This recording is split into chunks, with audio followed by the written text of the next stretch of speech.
Chapter 1. An Inquiry into the Nature and Causes of the Wealth of Nations. By Adam Smith. Introduction and Plan of the Work.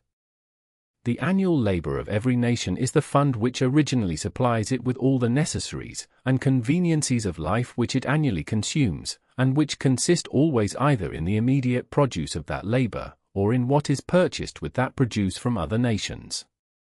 According, therefore, as this produce, or what is purchased with it, bears a greater or smaller proportion to the number of those who are to consume it, the nation will be better or worse supplied with all the necessaries and conveniencies for which it has occasion. But this proportion must in every nation be regulated by two different circumstances: first, by the skill, dexterity, and judgment with which its labor is generally applied, and, secondly, by the proportion between the number of those who are employed in useful labor and that of those who are not so employed. Whatever be the soil, climate, or extent of territory of any particular nation, the abundance or scantiness of its annual supply must, in that particular situation, depend upon those two circumstances. The abundance or scantiness of this supply, too, seems to depend more upon the former of those two circumstances than upon the latter. Among the savage nations of hunters and fishers, every individual who is able to work is more or less employed in useful labor, and endeavors to provide, as well as he can, the necessaries and conveniencies of life, for himself, and such of his family or tribe as are either too old, or too young, or too infirm, to go a-hunting and fishing. Such nations, however, are so miserably poor, that, from mere want, they are frequently reduced, or at least think themselves reduced, to the necessity sometimes of directly destroying, and sometimes of abandoning their infants, their old people, and those afflicted with lingering diseases, to perish with hunger, or to be devoured by wild beasts.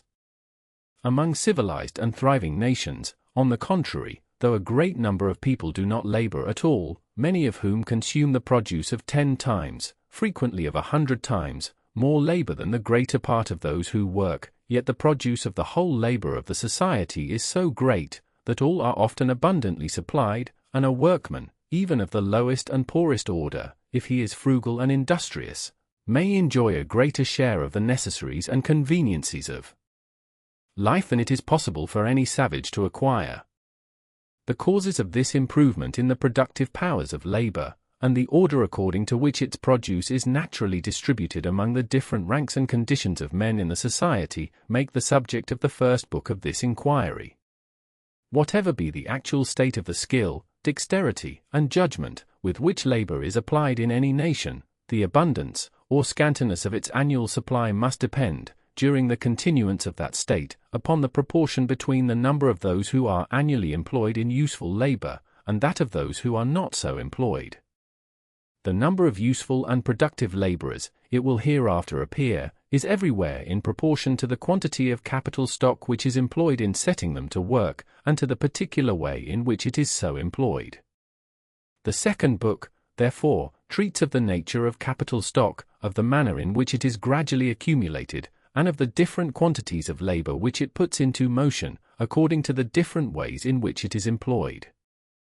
Nations tolerably well advanced as to skill, dexterity, and judgment in the application of labor have followed very different plans in the general conduct or direction of it, and those plans have not all been equally favorable to the greatness of its produce. The policy of some nations has given extraordinary encouragement to the industry of the country, that of others to the industry of towns.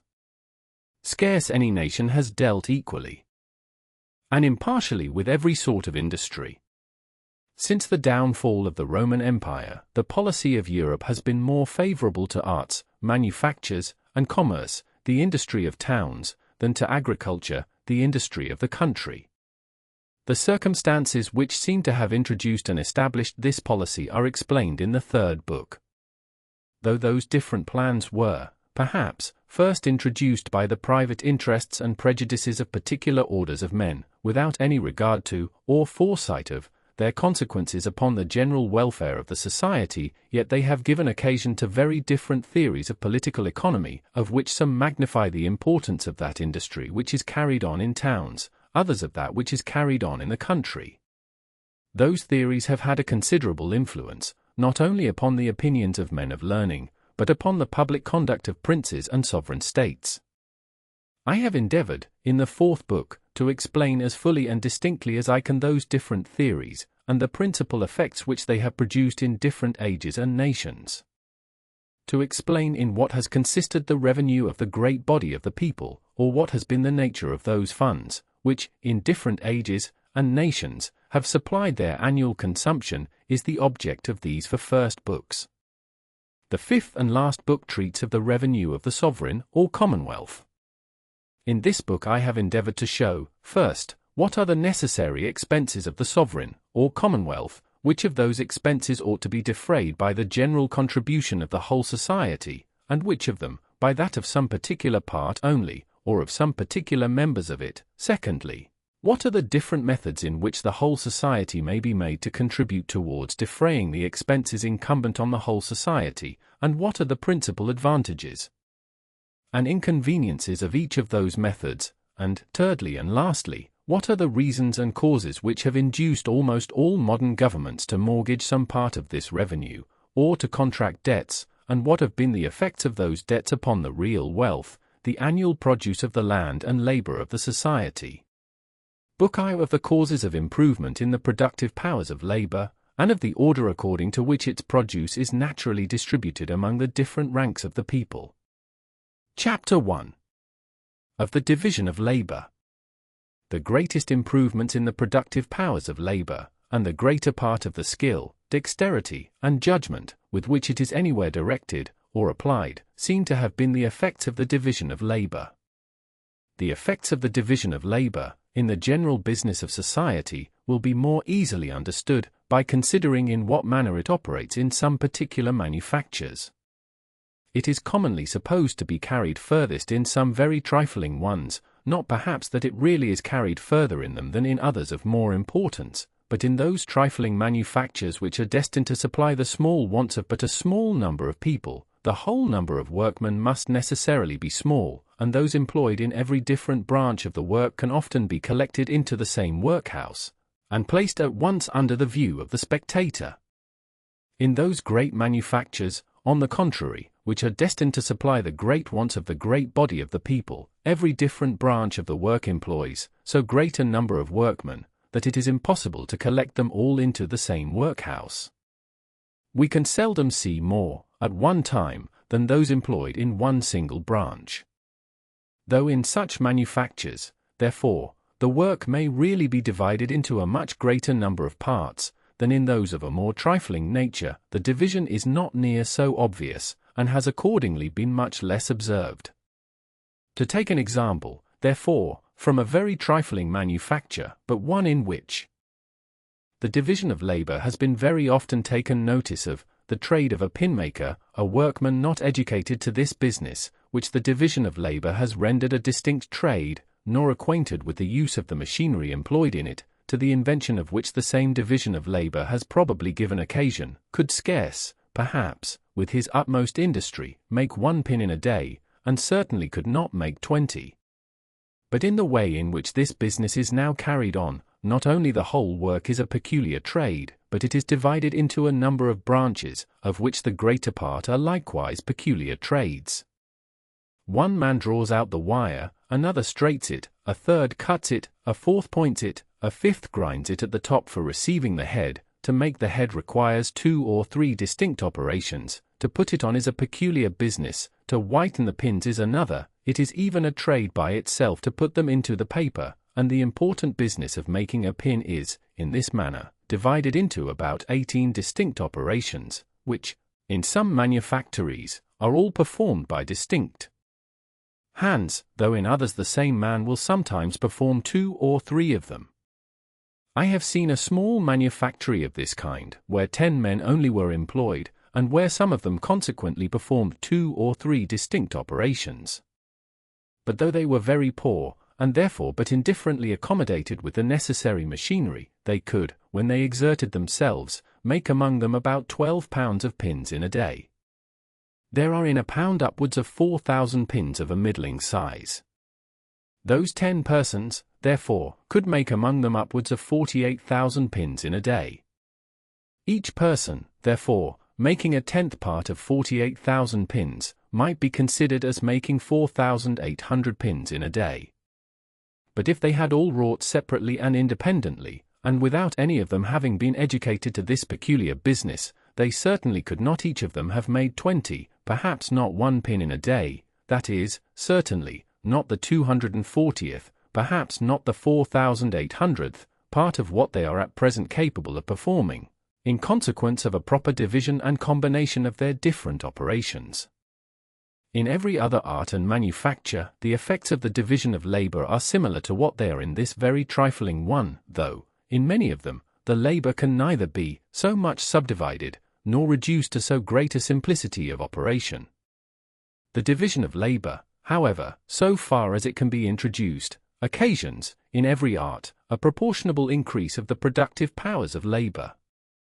The separation of different trades and employments from one another seems to have taken place in consequence of this advantage.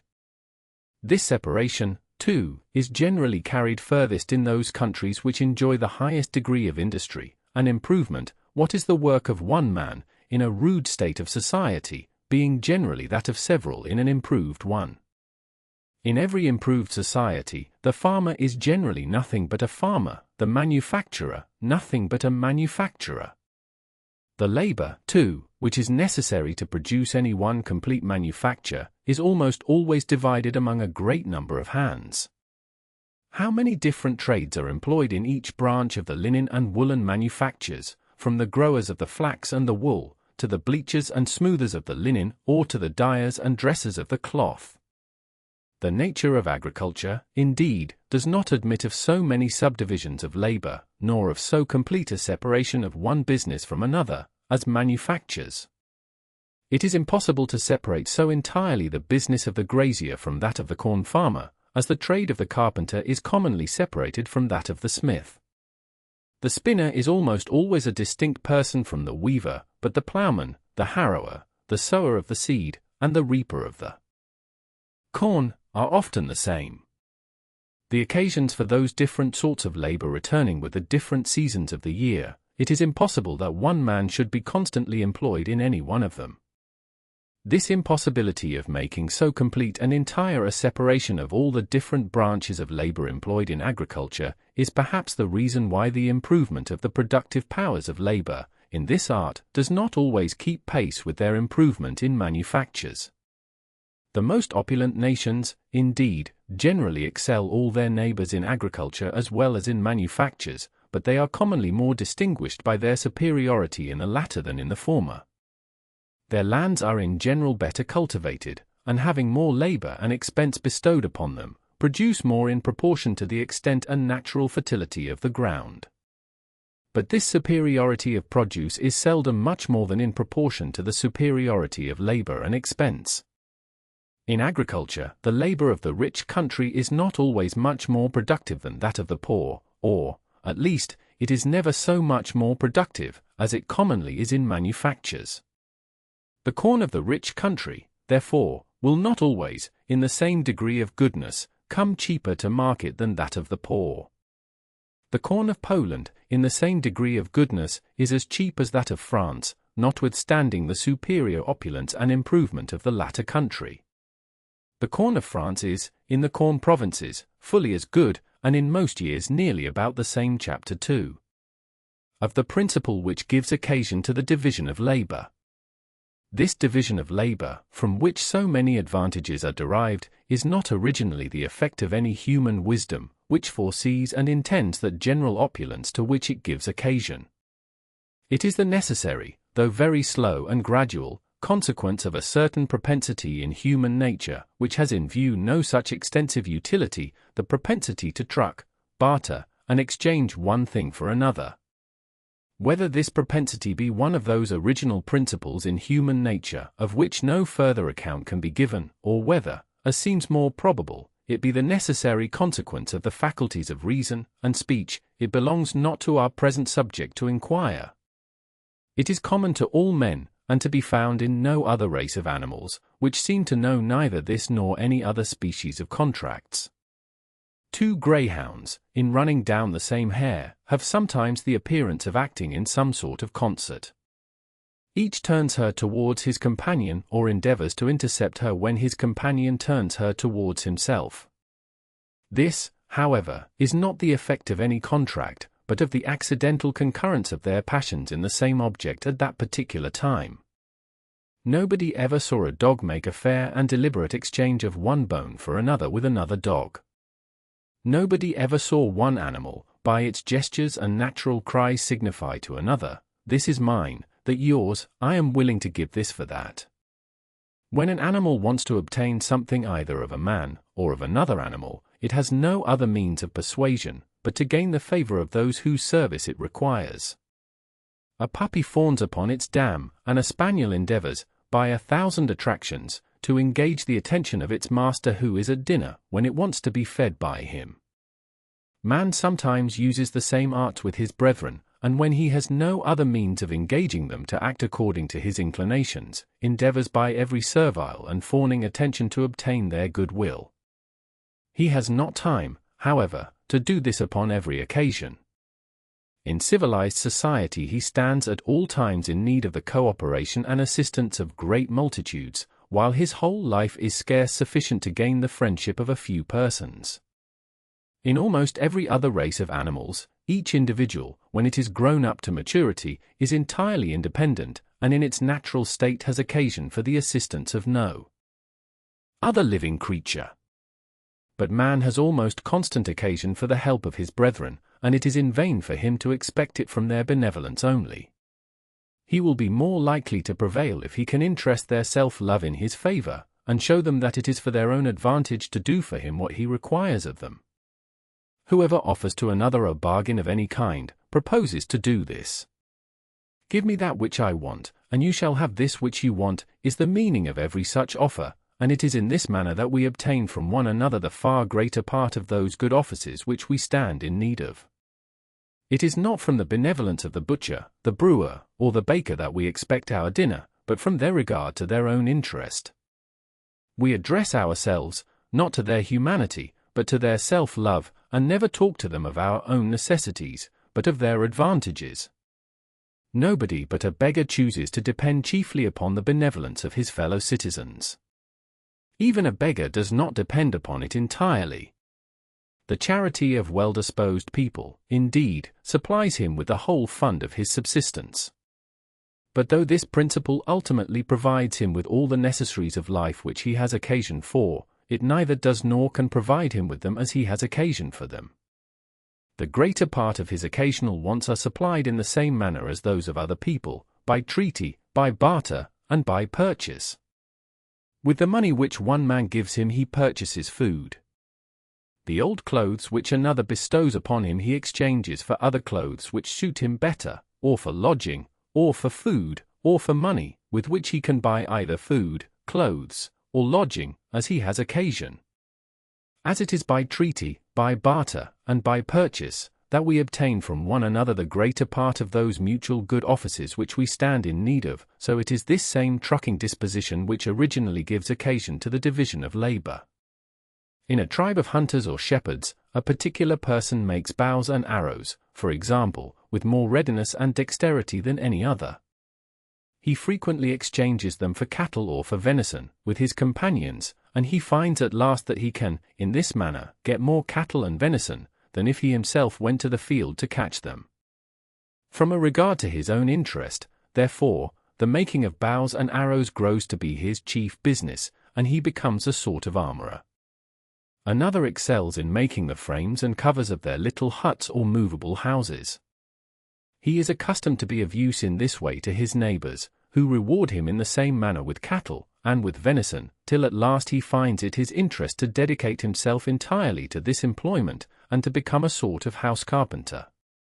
In the same manner a third becomes a smith or a brazier, a fourth, a tanner or dresser of hides or skins, the principal part of the clothing of savages.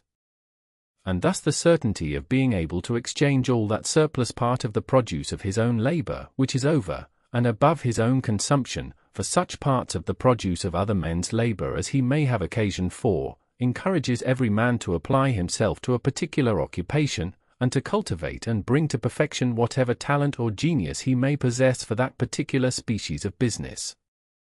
The difference of natural talents in different men is, in reality, much less than we are aware of, and the very different genius which appears to distinguish men of different professions, when grown up to maturity, is not upon many occasions so much the cause as the effect of the division of labor.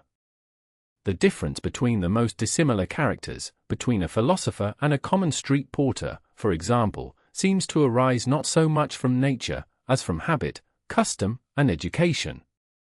When they came into the world, and for the first 6 or 8 years of their existence, they were, perhaps, very much alike, and neither their parents nor playfellows could perceive any remarkable difference.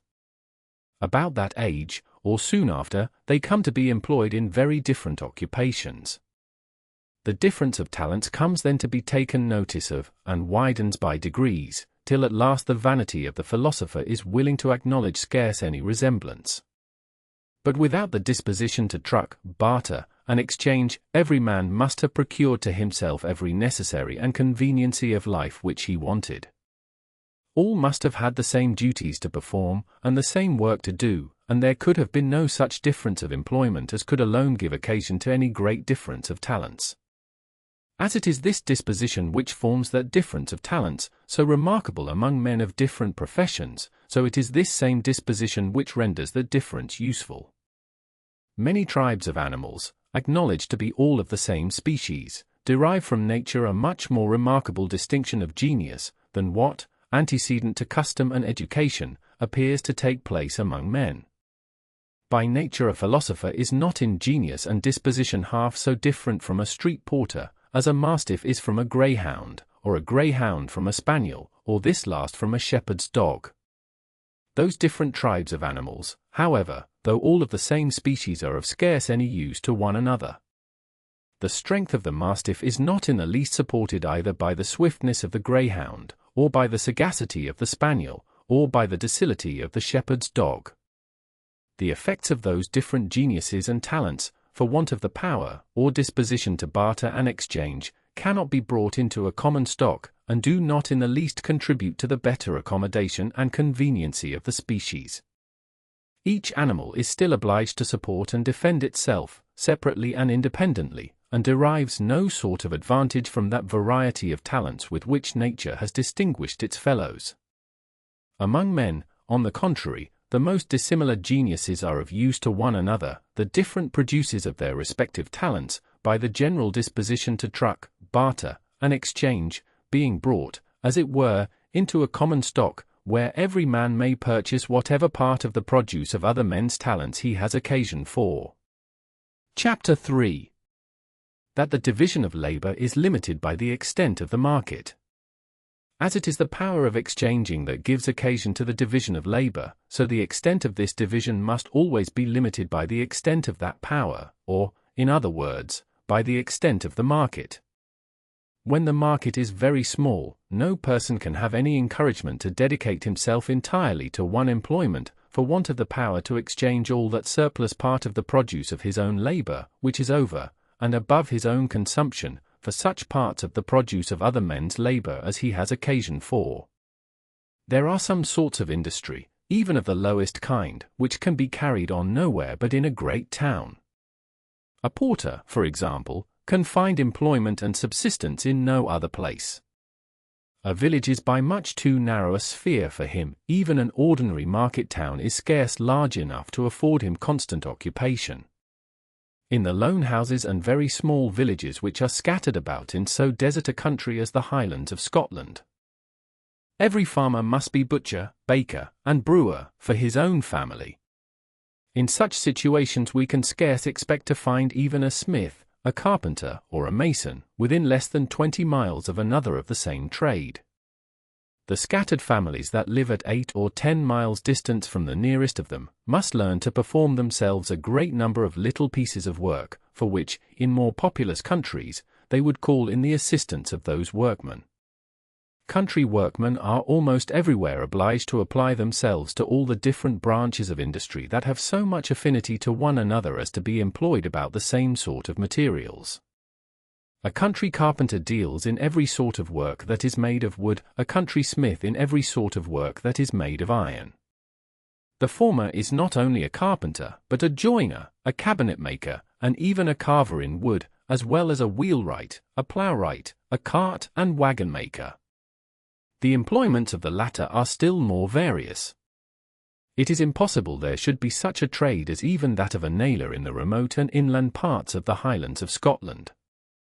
Such a workman at the rate of 1,000 nails a day, and 300 working days in the year, will make 300,000 nails in the year.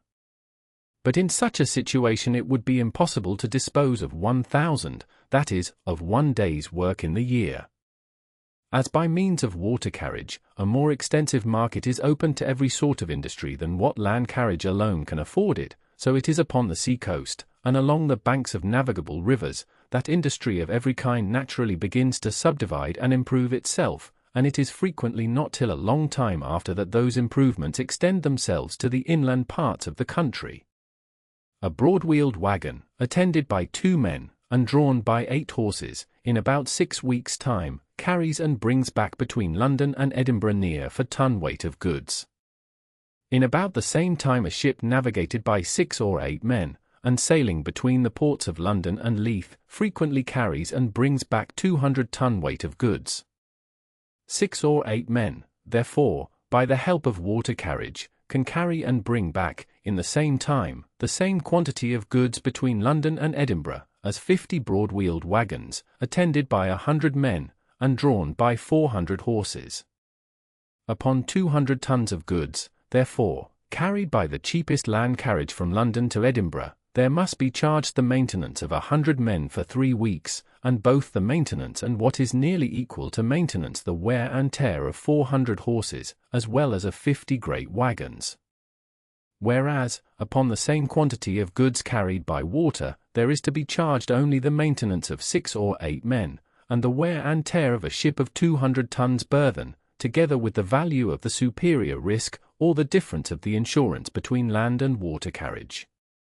Were there no other communication between those 2 places, therefore, but by land carriage, as no goods could be transported from the one to the other, except such whose Chapter 4 of the origin and use of money. When the division of labour has been once thoroughly established, it is but a very small part of a man's wants which the produce of his own labour can supply.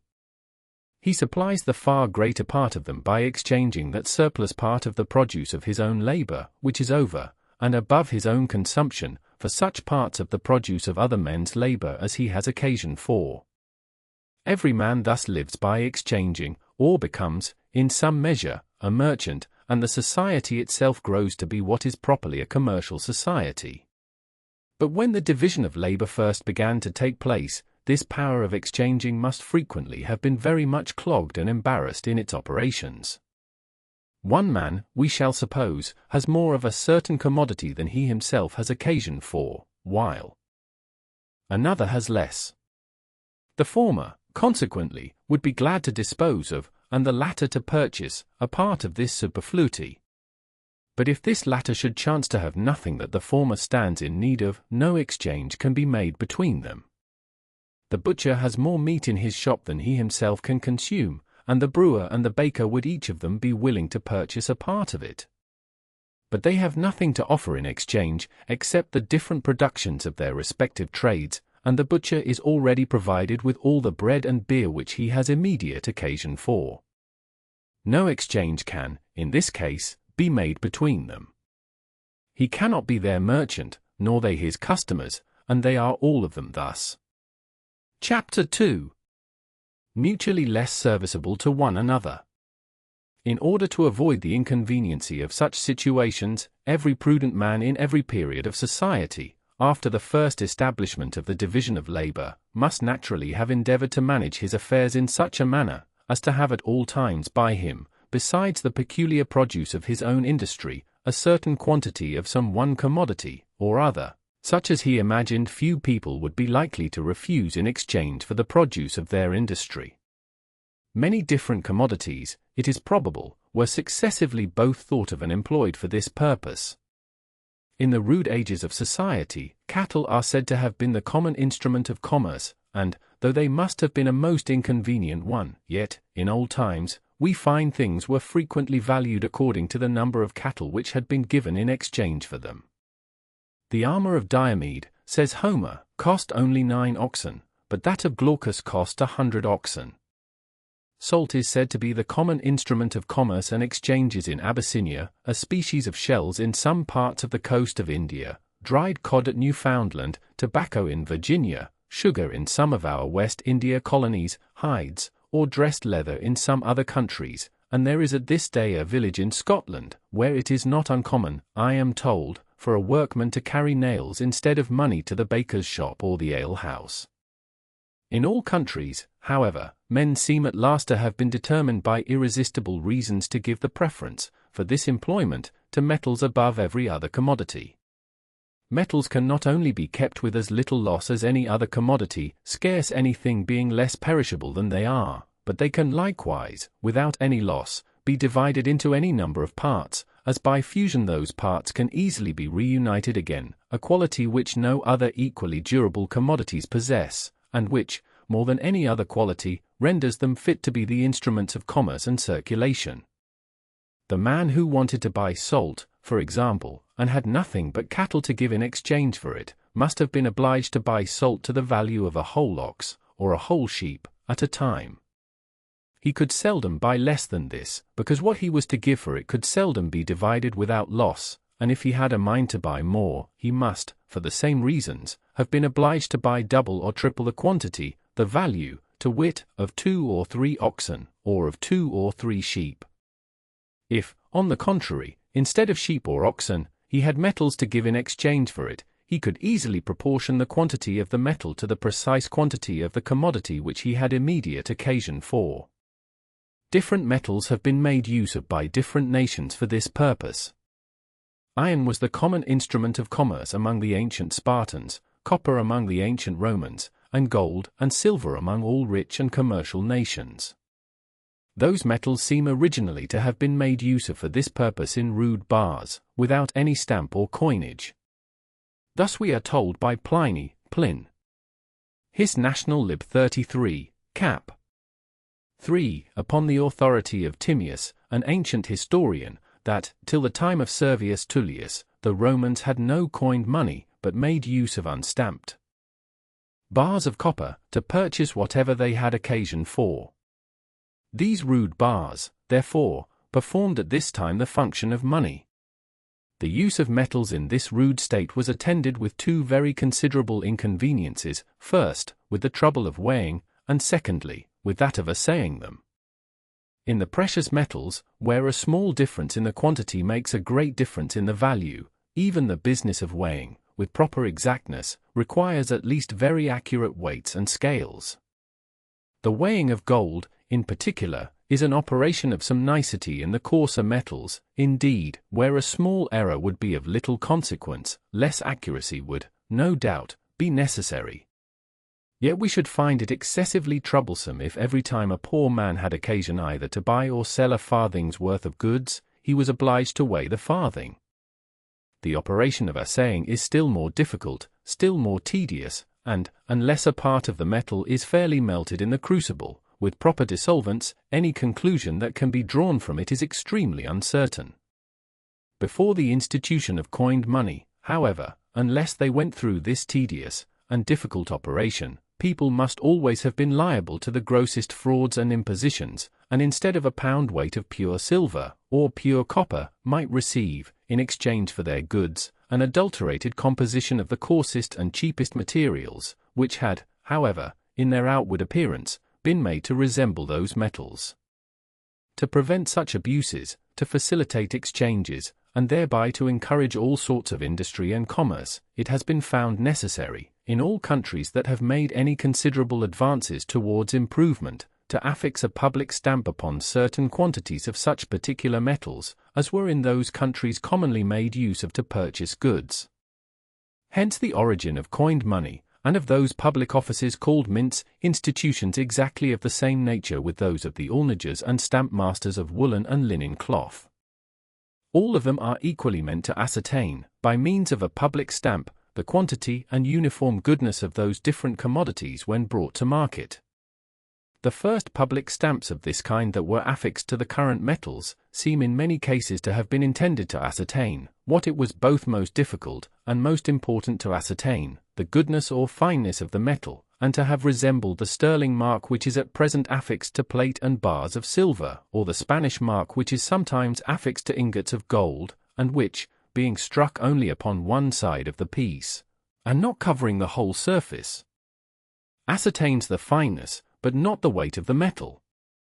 Abraham weighs to Ephron the 400 shekels of silver which he had agreed to pay for the field of Machpelah. They are said, however, to be the current money of the merchant, and yet are received by weight, and not by tale, in the same manner as ingots of gold and bars of silver are at present. The revenues of the ancient Saxon kings of England are said to have been paid, not in money, but in kind, that is, in victuals and provisions of all sorts. William the Conqueror introduced the custom of paying them in money.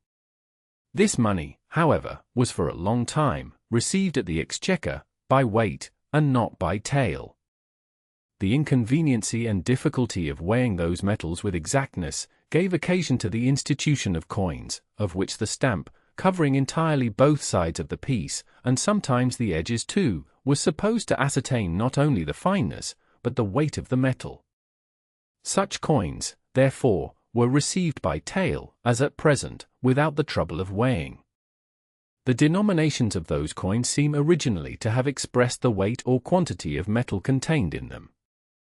In the time of Servius Tullius, who first coined money at Rome, the Roman as or pondo contained a Roman pound of good copper.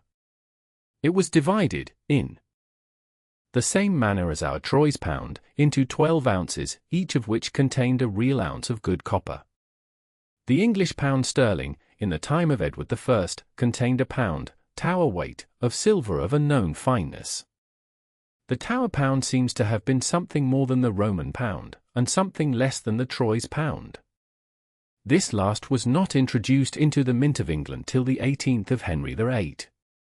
The French livre contained, in the time of Charlemagne, a pound, Troyes weight, of silver of a known fineness. The fair of Troyes in Champagne was at that time frequented by all the nations of Europe, and the weights and measures of so famous a market were generally known and esteemed. The Scots money pound contained, from the time of Alexander I to that of Robert Bruce, a pound of silver of the same weight and fineness with the English pound sterling. English, French, and Scots pennies, too, contained all of them originally a real pennyweight of silver, the 20th part of an ounce, and the 240th part of a pound. The shilling, too, seems originally to have been the denomination of a weight. When wheat is at 12 shillings the quarter, says an ancient statute of Henry III. Then was tell bread of a farthing shall weigh 11 shillings and fourpence.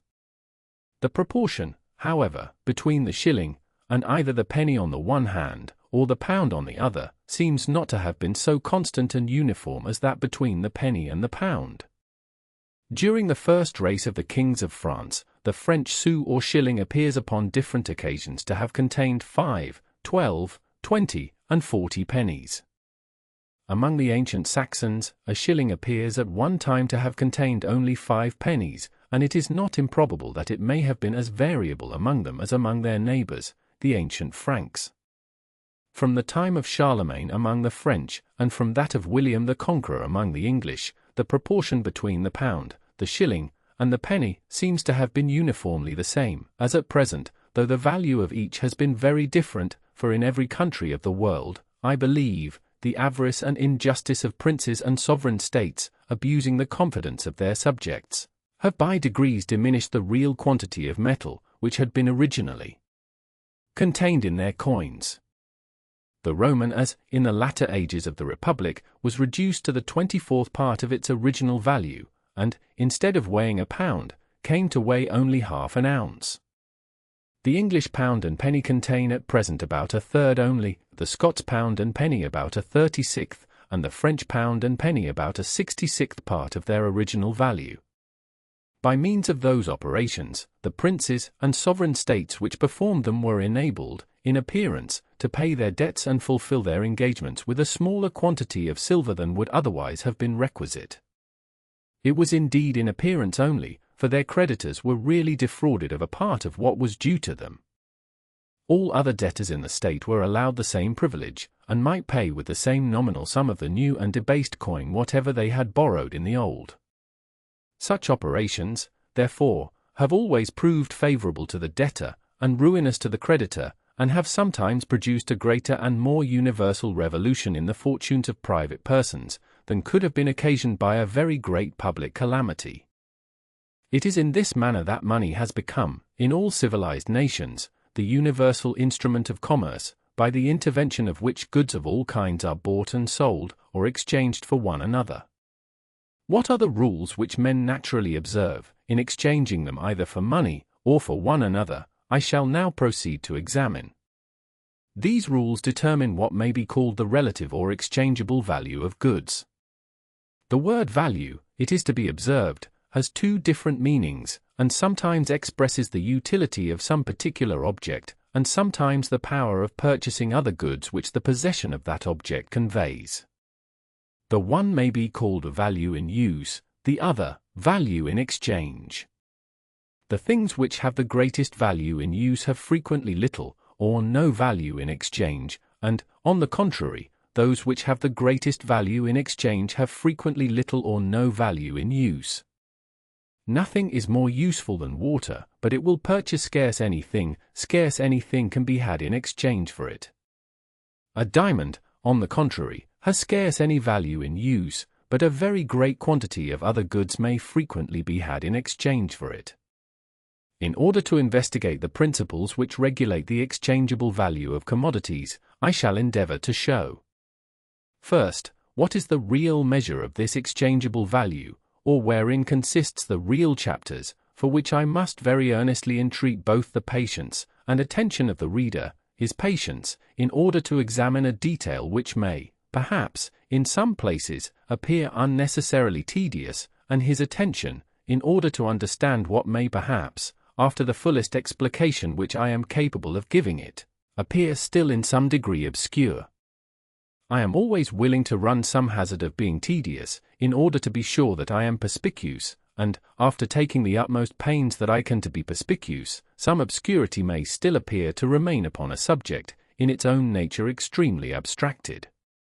Chapter 5. Of the real and nominal. Chapter 6. Of the component part of the Chapter 7.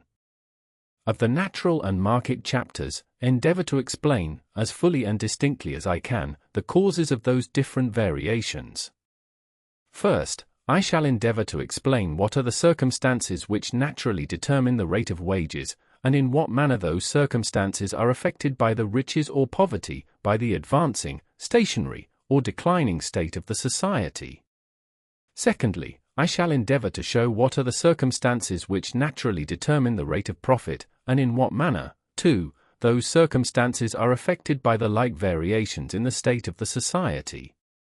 Though pecuniary wages and profit are very different in the different employments of labor and stock, yet a certain proportion seems commonly to take place between both the pecuniary wages in all the different employments of labor, and the pecuniary profits in all the different employments of stock. This proportion, it will appear hereafter, depends partly upon the nature of the different employments, and partly upon the different laws and policy of the society in which they are carried on.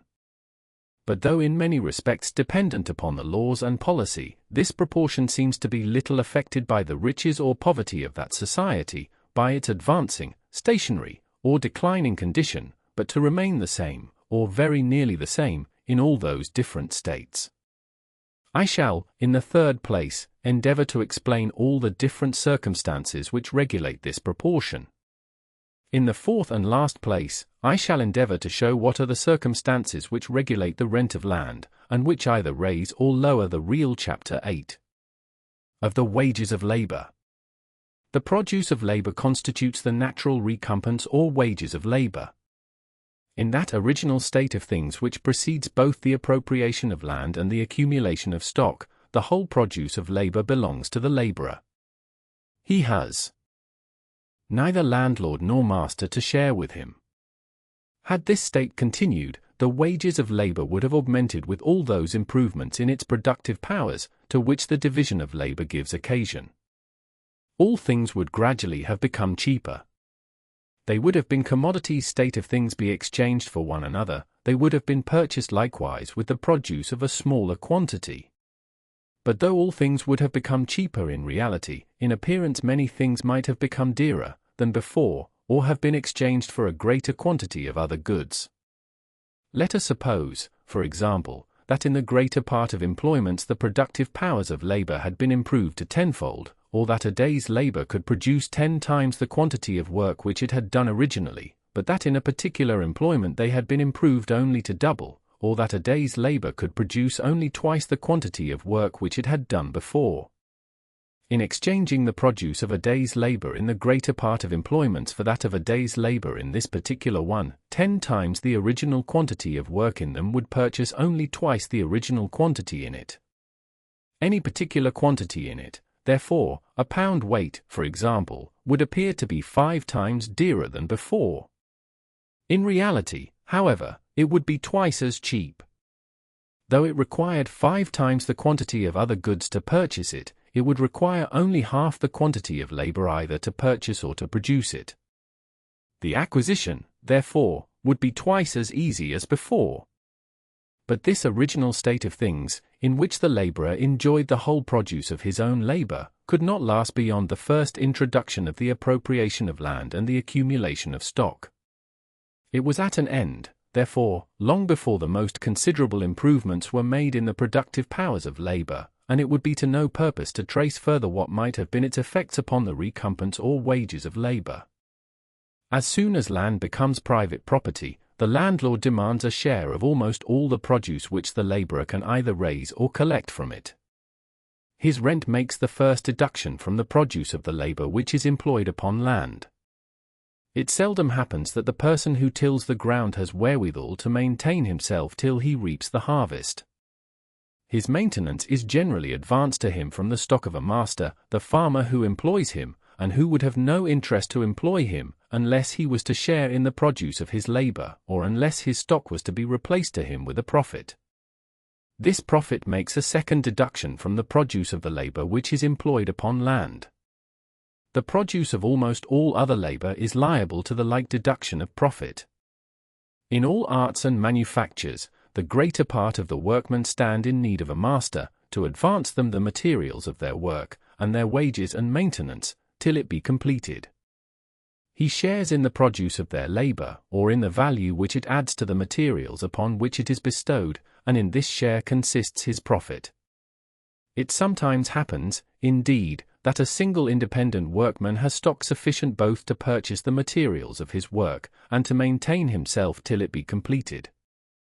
He is both master and workman, and enjoys the whole produce of his own labor, or the whole value which it adds to the materials upon which it is bestowed. It includes what are usually 2 distinct revenues, belonging to 2 distinct persons, the profits of stock, and the wages of labor. Such cases, however, are not very frequent, and in every part of Europe 20 workmen serve under a master for one that is independent, and the wages of labor are everywhere understood to be what they usually are, when the laborer is one person, and the owner of the stock which employs him another. What are the common wages of labor depends everywhere upon the contract usually made between those 2 parties, whose interests are by no means the same. The workmen desire to get as much, the masters to give as little, as possible. The former are disposed to combine in order to raise, the latter in order to lower, the wages of labor. It is not, however, difficult to foresee which of the 2 parties must, upon all ordinary occasions, have the advantage in the dispute, and force the other into a compliance with their terms. The masters, being fewer in number, can combine much more easily, and the law, besides, authorizes, or at least does not prohibit, their combinations, while it prohibits those of the workmen. We have no Acts of Parliament against combining to lower the Chapter 9 of the profits of stock. The rise and fall in the profits of stock depend upon the same causes with the rise and fall in the wages of labor, the increasing or declining state of the wealth of the society, but those causes affect the one and the other very differently. The increase of stock, which raises wages, tends to lower profit. When the stocks of many rich merchants are turned into the same trade, their mutual competition naturally tends to lower its profit, and when there is a like increase of stock in all the different trades carried on in the same society, the same competition must produce the same effect in them all. It is not easy, it has already been observed, to ascertain what are the average wages of labor, even in a particular place, and at a particular time. We can, even in this case, seldom determine more than what are the most usual wages. But even this can seldom be done with regard to the profits of stock. Profit is so very fluctuating, that the person who carries on a particular trade cannot always tell you himself what is the average of his annual profit. It is affected, not only by every variation of Chapter 10 of wages and profit in the different employments of labor and stock. The whole of the advantages and disadvantages of the different employments of labor and stock must, in the same neighborhood, be either perfectly equal, or continually tending to equality. If, in the same neighborhood, there was any employment evidently either more or less advantageous than the rest, so many people would crowd into it in the one case, and so many would desert it in the other, that its advantages would soon return to the level of other employments. This, at least, would be the case in a society where things were left to follow their natural course, where there was perfect liberty, and where every man was perfectly free both to choose what occupation he thought proper, and to change it as often as he thought proper. Every man's interest would prompt him to seek the advantageous, and to shun the disadvantageous employment. Pecuniary wages and profit, indeed, are everywhere in Europe extremely different, according to the different employments of labor and stock. But this difference arises, partly from certain circumstances in the employments themselves, which, either really, or at least in the imagination of men, make up for a small pecuniary gain in some, and counterbalance a great one in others, and partly from the policy of Europe, which nowhere leaves things at perfect liberty. The particular consideration of those circumstances, and of that policy, will divide this chapter into two parts. Part 1. Inequalities arising from the nature of the employments themselves. The 5 following are the principal circumstances which, so far as I have been able to observe, make up for a small pecuniary gain in some employments, and counterbalance a great one in others. First, the agreeableness or disagreeableness of the employments themselves. Secondly, the easiness and cheapness, or the difficulty and expense of learning them. Thirdly, the constancy or inconstancy of employment in them. Fourthly, the small or great trust which must be reposed in those who exercise them. And, fifthly, the probability or improbability of success in them.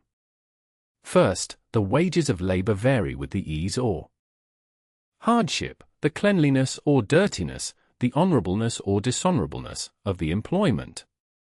Thus in most places, take the year round, a journeyman tailor earns less than a journeyman weaver.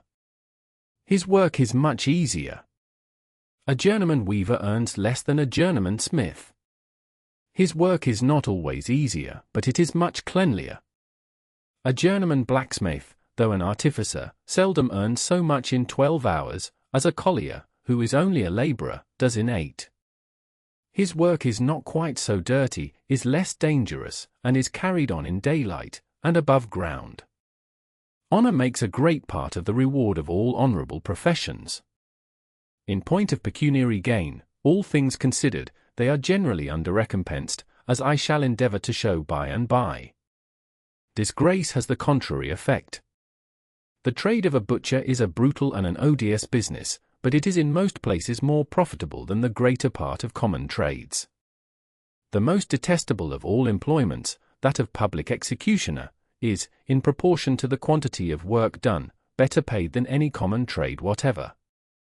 Hunting and fishing, the most important employments of mankind in the rude state of society, become, in its advanced state, their most agreeable amusements, and they pursue for pleasure what they once followed from necessity. In the advanced state of society, therefore, they are all very poor people who follow as a trade what other people pursue as a pastime. Fishermen have been so since the time of Theocritus. See Idyllium Xi. A poacher is everywhere a very poor man in Great Britain. In countries where the rigor of the law suffers no poachers, the licensed hunter is not in a much better condition. The natural taste for those employments makes more people follow them than can live comfortably by them, and the produce of their labor, in proportion to its quantity, comes always too cheap to market to afford anything but the most scanty subsistence to the laborers. Disagreeableness and disgrace affect the profits of stock in the same manner as the wages of labor. The keeper of an inn or tavern, who is never master of his own house, and who is exposed to the brutality of every drunkard, exercises neither a very agreeable nor a very creditable business. But there is scarce any common trade in which a small stock yields so great a profit. Secondly, the wages of labor vary with the easiness and cheapness, or the difficulty and expense, of learning the business.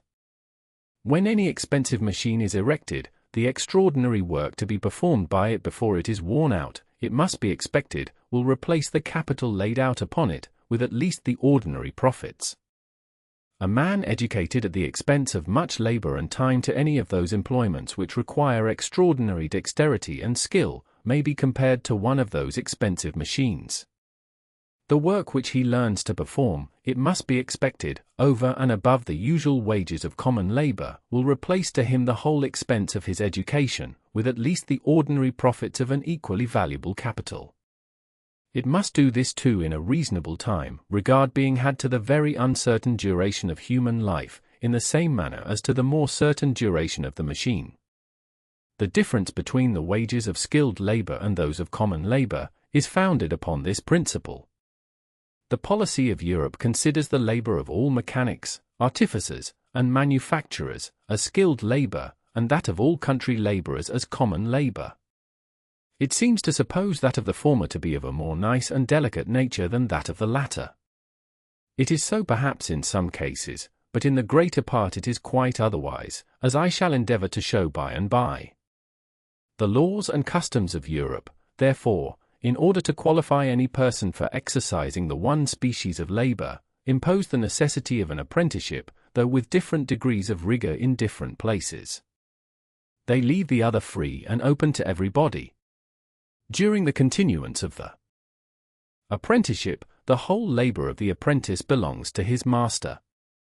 In the meantime he must, in many cases, be maintained by his parents or relations, and, in almost all cases, must be clothed by them.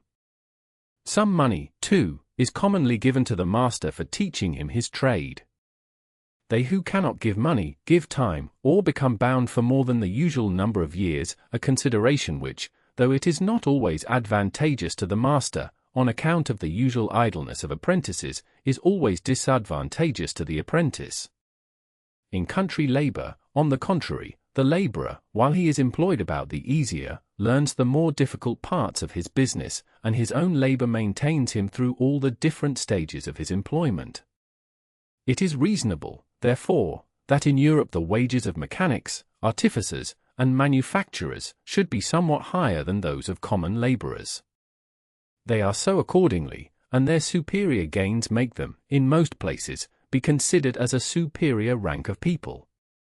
This superiority, however, is generally very small. The daily or weekly earnings of journeymen in the more common sorts of manufactures, such as those of plain linen and woolen cloth, computed at an average, are, in most places, very little more than the day wages of common laborers. Their employment, indeed, is more steady and uniform, and the superiority of their earnings, taking the whole year together, may be somewhat greater. It seems evidently, however, to be no greater than what is sufficient to compensate the superior expense of their education. Education in the ingenious arts, and in the liberal professions, is still more tedious and Chapter 3. Expensive. The pecuniary recompense, therefore, of painters and sculptors, of lawyers and physicians, ought to be much more liberal, and it is so accordingly. The profits of stock seem to be very little affected by the easiness or difficulty of learning the trade in which it is employed. All the different ways in which stock is commonly employed in great towns seem, in reality, to be almost equally easy and equally difficult to learn. One branch, either of foreign or domestic trade, cannot well be a much more intricate business than another. Thirdly, the wages of labor in different occupations vary with the constancy or inconstancy of employment. Employment is much more constant in some trades than in others.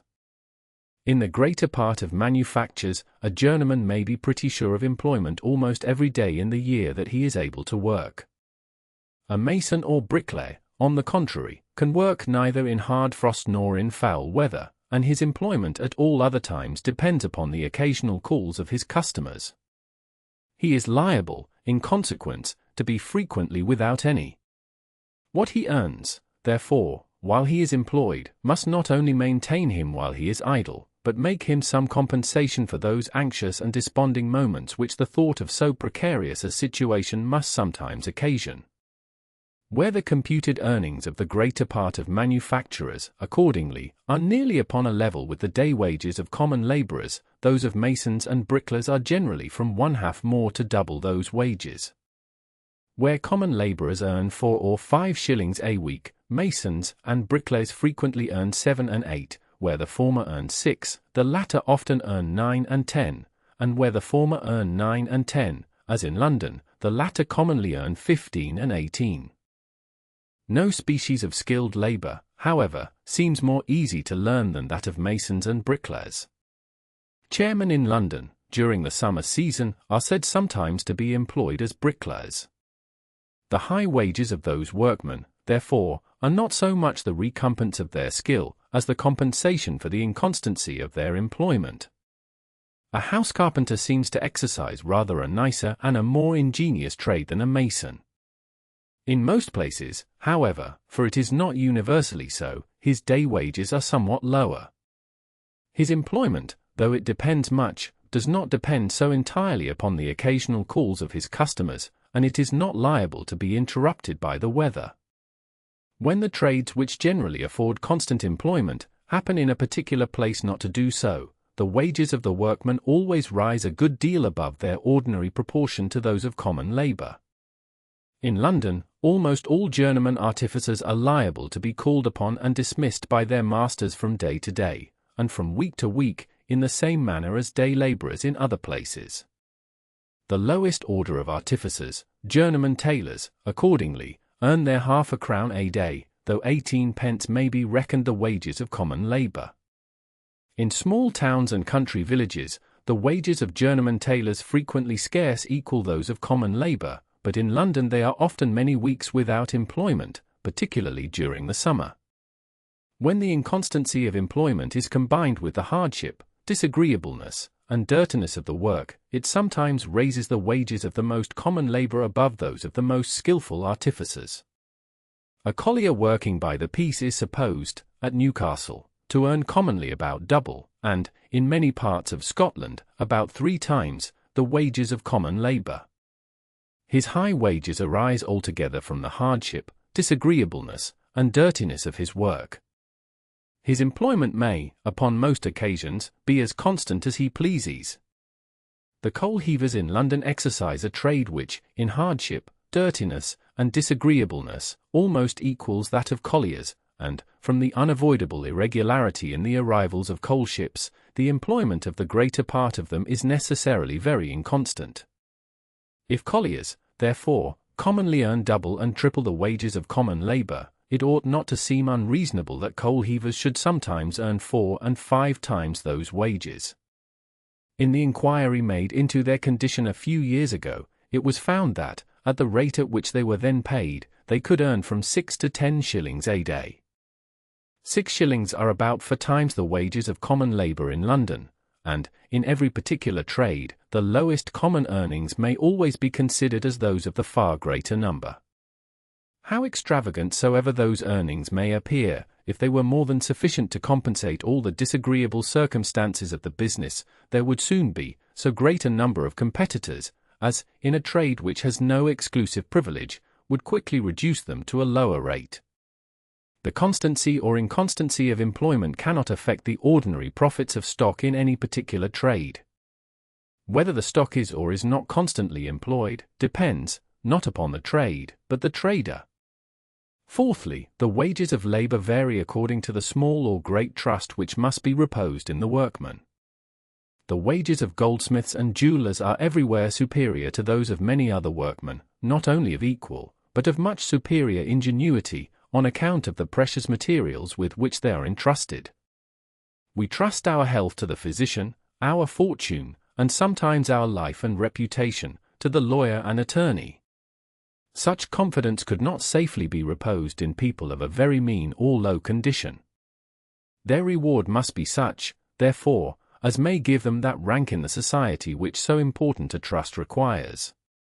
The long time and the great expense which must be laid out in their education, when combined with this circumstance, necessarily enhance still further the chapter with observing, that though anciently it was usual to rate wages, first by general laws extending over the whole kingdom, and afterwards by particular orders of the justices of peace in every particular county, both these practices have now gone entirely into disuse. By the experience of above 400 years, says Dr. Byrne, it seems time to lay aside all endeavors to bring under strict regulations what in its own nature seems incapable of minute limitation, for if all persons in the same kind of work were to receive equal wages, there would be no emulation, and no room left for industry or ingenuity. Particular Acts of Parliament, however, still attempt sometimes to regulate wages in particular trades, and in particular places. Thus the 8th of George III prohibits, under heavy penalties, all master tailors in London, and 5 miles round it, from giving, and their workmen from accepting, more than 2 shillings and 7pence halfpenny a day, except in the case of a general mourning. Whenever the legislature attempts to regulate the differences between masters and their workmen, its counsellors are always the masters. When the regulation, therefore, is in favour of the workman, it is always just and equitable, but it is sometimes otherwise when in favour of the masters. Thus the law which obliges the masters in several different trades to pay their workmen in money, and not in goods, is quite just and equitable. It imposes no real hardship upon the masters. It only obliges them to pay that value in money, which they pretended to pay, but did not always really pay, in goods. This law is in favour of the workmen, but the 8th of George III is in favour of the masters. When masters combine together, in order to reduce the wages of their workmen, they commonly enter into a private bond or agreement, not to give more than a certain wage, under a certain penalty.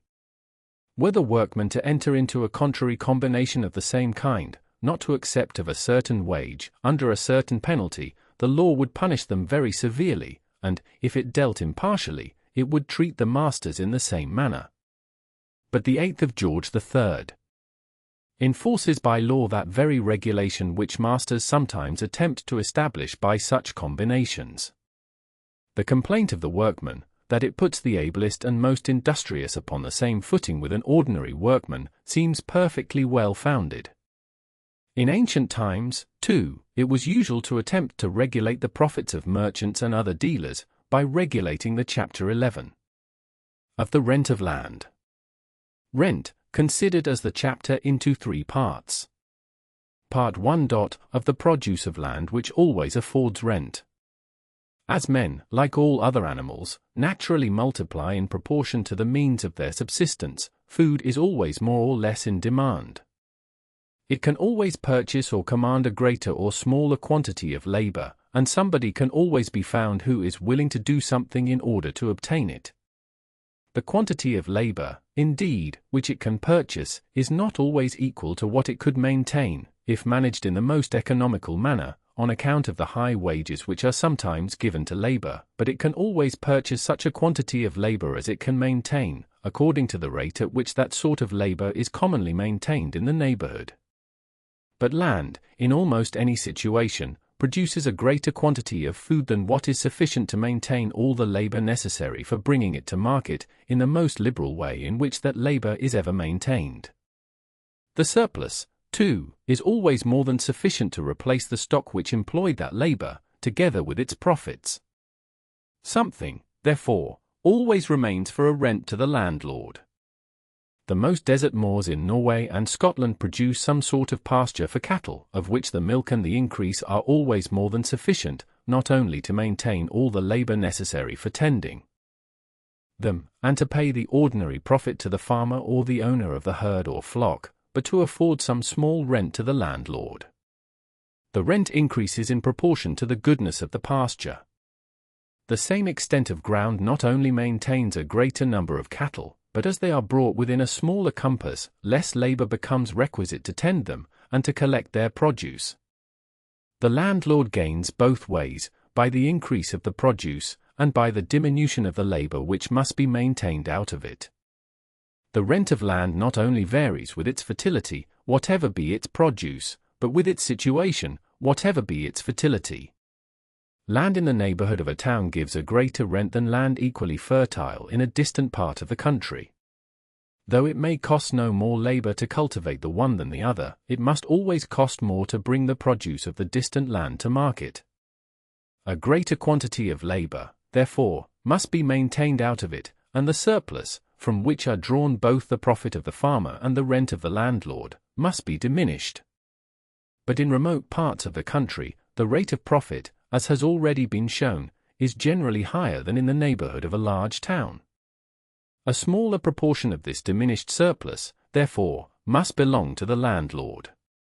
Good roads, canals, and navigable rivers, by diminishing the expense of carriage, put the remote parts of the country more nearly upon a level with those in the neighborhood of the town.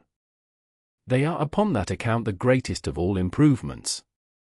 They encourage the cultivation of the remote, which must always be the most extensive circle of the country. They are advantageous to the town by breaking down the monopoly of the country in its neighborhood. They are advantageous even to that part of the country.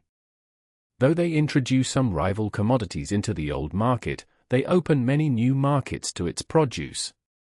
Monopoly, besides, is a great enemy to good management, which can never be universally established, but in consequence of that free and universal competition which forces everybody to have recourse to it for the sake of self-defense. It is not more than 50 years ago that some of the counties in the neighborhood of London petitioned the Parliament against the extension of the turnpike roads into the remoter counties. Those remoter counties, they pretended, from the cheapness of labor, would be able to sell their grass and corn cheaper in the London market than themselves, and would thereby reduce their rents, and ruin their cultivation. Their rents, however, have risen, and their cultivation has been improved since that time. A corn field of moderate fertility produces a much greater quantity of food for man than the best pasture of equal extent. Though its cultivation requires much more labor, yet the surplus which remains after replacing the seed and maintaining all that labor is likewise much greater. If a pound of butcher's meat, therefore, was never supposed to be worth more than a pound of bread, this greater surplus would everywhere be of greater value, and constitute a greater fund, both for the profit of the farmer and the rent of the landlord. It seems to have done so universally in the rude beginnings of agriculture. But the relative values of those two different species of food, bread and butcher's meat, are very different in the different periods of agriculture. In its rude beginnings, the unimproved wilds, which then occupy the far greater part of the country, are all abandoned to cattle. There is more butcher's meat than bread, and bread, therefore, is the food for which there is the greatest competition, and which consequently brings the greatest preface to Anderson's Diploma to Scotiae. To conclude from this, that 3 shillings was the highest chapter all the chapter the reader will find the particular account of those 10 years separated from the rest. He will find there, too, the particular account of the preceding 10 years, of which the average is likewise below, though not so much below, the general average of the 64 first years of the century. The year 1740, however, was a year of extraordinary scarcity. These 20 years preceding 1750 may very well be set in opposition to the 20 preceding century, notwithstanding the intervention of 1 or 2 dear years, so the latter have been a good deal above it, notwithstanding the intervention of 1 or 2 cheap ones, of 1759, for example. If the former have not been as much below the general average as the latter have been above it, we ought probably to impute it to the bounty. The change has evidently been too sudden to be ascribed to any change in the value of silver, which is always slow and gradual. The suddenness of the effect can be accounted for only by a cause which can operate suddenly, the accidental variations of the seasons. The money preface to Anderson's Diplomata, etc. Scotii, as it appears by the accounts of the mint. In the coin of many countries the silver preponderates. In France, the largest sums are commonly paid in that metal, and it is there difficult to get more gold than what is necessary to carry about in your pocket. The superior value, however, of the silver plate above that of the gold, which takes place in all countries, will much more than compensate the preponderancy of the gold coin above the silver, which takes place only in some countries. Though, in one sense of the word, silver always has been, and probably always will be, much cheaper than gold, yet, in another sense, gold may perhaps, in the present state of the Spanish market, be said to be somewhat cheaper than silver. A commodity may be said to be dear or cheap not only according to the absolute greatness or smallness of its usual chapter. I shall conclude this very long chapter with observing that every improvement in the circumstances of the society tends, either directly or indirectly, to raise the real rent of land, to increase the real wealth of the landlord, his power of purchasing the labor, or the produce of the labor of other people. The extension of improvement and cultivation tends to raise it directly. The landlord's share of the produce necessarily increases with the increase of the produce. That rise in the real chapters. In the first chapter, I have endeavored to show what are the different parts or branches into which the stock, either of an individual, or of a great society, naturally divides itself. In the second, I have endeavored to explain the nature and operation of money, considered as a particular branch of the general stock of the society. The stock which is accumulated into a capital may either be employed by the person to whom it belongs, or it may be lent to some other person. In the third and fourth chapters, I have endeavored to examine the manner in which it operates in both these situations. The fifth and last chapter treats of the different effects which the different employments of capital immediately produce upon the quantity, both of national industry, and of the annual produce of land and labor. Chapter 1. Of the division of stock. When the stock which a man possesses is no more than sufficient to maintain him for a few days or a few weeks, he seldom thinks of deriving any revenue from it. He consumes it as sparingly as he can, and endeavors, by his labor, to acquire something which may supply its place before it be consumed altogether. His revenue is, in this case, derived from his labor only. This is the state of the greater part of the laboring poor in all countries. But when he possesses stock sufficient to maintain him for months or years, he naturally endeavors to derive a revenue from the greater part of it, reserving only so much for his immediate consumption as may maintain him till this revenue begins to come in.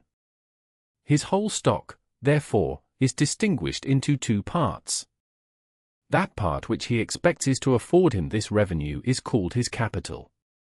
The other is that which supplies his immediate consumption, and which consists either, first, in that portion of his whole stock which was originally reserved for this purpose, or, secondly, in his revenue, from whatever source derived, as it gradually comes in, or, thirdly, in such things as had been purchased by either of these in former years, and which are not yet entirely consumed, such as a stock of clothes, household furniture, and the like.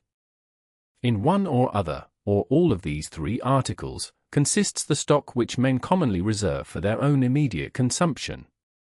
There are two different ways in which a capital may be employed so as to yield a revenue or profit to its employer. First, it may be employed in raising, manufacturing, or purchasing goods, and selling them again with a profit. The capital employed in this manner yields no revenue or profit to its employer, while it either remains in his possession, or continues in the same shape. The goods of the merchant yield him no revenue or profit till he sells them for money, and the money yields him as little till it is again exchanged for goods. His capital is continually going from him in one shape, and returning to him in another, and it is only by means of such circulation, or successive changes, that it can yield him any profit. Such capitals, therefore, may very properly be called circulating capitals. Secondly, it may be employed in the improvement of land, in the purchase of useful machines and instruments of trade, or in such like things as yield a revenue or profit without changing masters, or circulating any further. Such capitals, therefore, may very properly be called fixed capitals. Different occupations require very different proportions between the fixed and circulating capitals employed in them. The capital of a merchant, for example, is altogether a circulating capital. He has occasion for no machines or instruments of trade, unless his shop or warehouse be considered as such. Some part of the capital of every master artificer or manufacturer must be fixed in the instruments of his trade. This part, however, is very small in some, and very great in others. A master tailor requires no other instruments of trade but a parcel of needles. Those of the master shoemaker are a little, though but a very little, more expensive. Those of the weaver rise a good deal above those of the shoemaker. The far greater part of the capital of all such master artificers, however, is circulated either in the wages of their workmen, or in the Chapter 2 of money, considered as a particular branch of the general stock of the society, or of the expense of maintaining the national capital. It has been shown in the first book that the Chapter 3 of the accumulation of capital, or of productive and unproductive labor. There is one sort of labor which adds to the value of the subject upon which it is bestowed, there is another which has no such effect. The former, as it produces a value, may be called productive, the latter, unproductive labor. Some French authors of great learning and ingenuity have used those words in a different sense. In the last chapter of the fourth book, I shall endeavor to show that their sense is an improper one.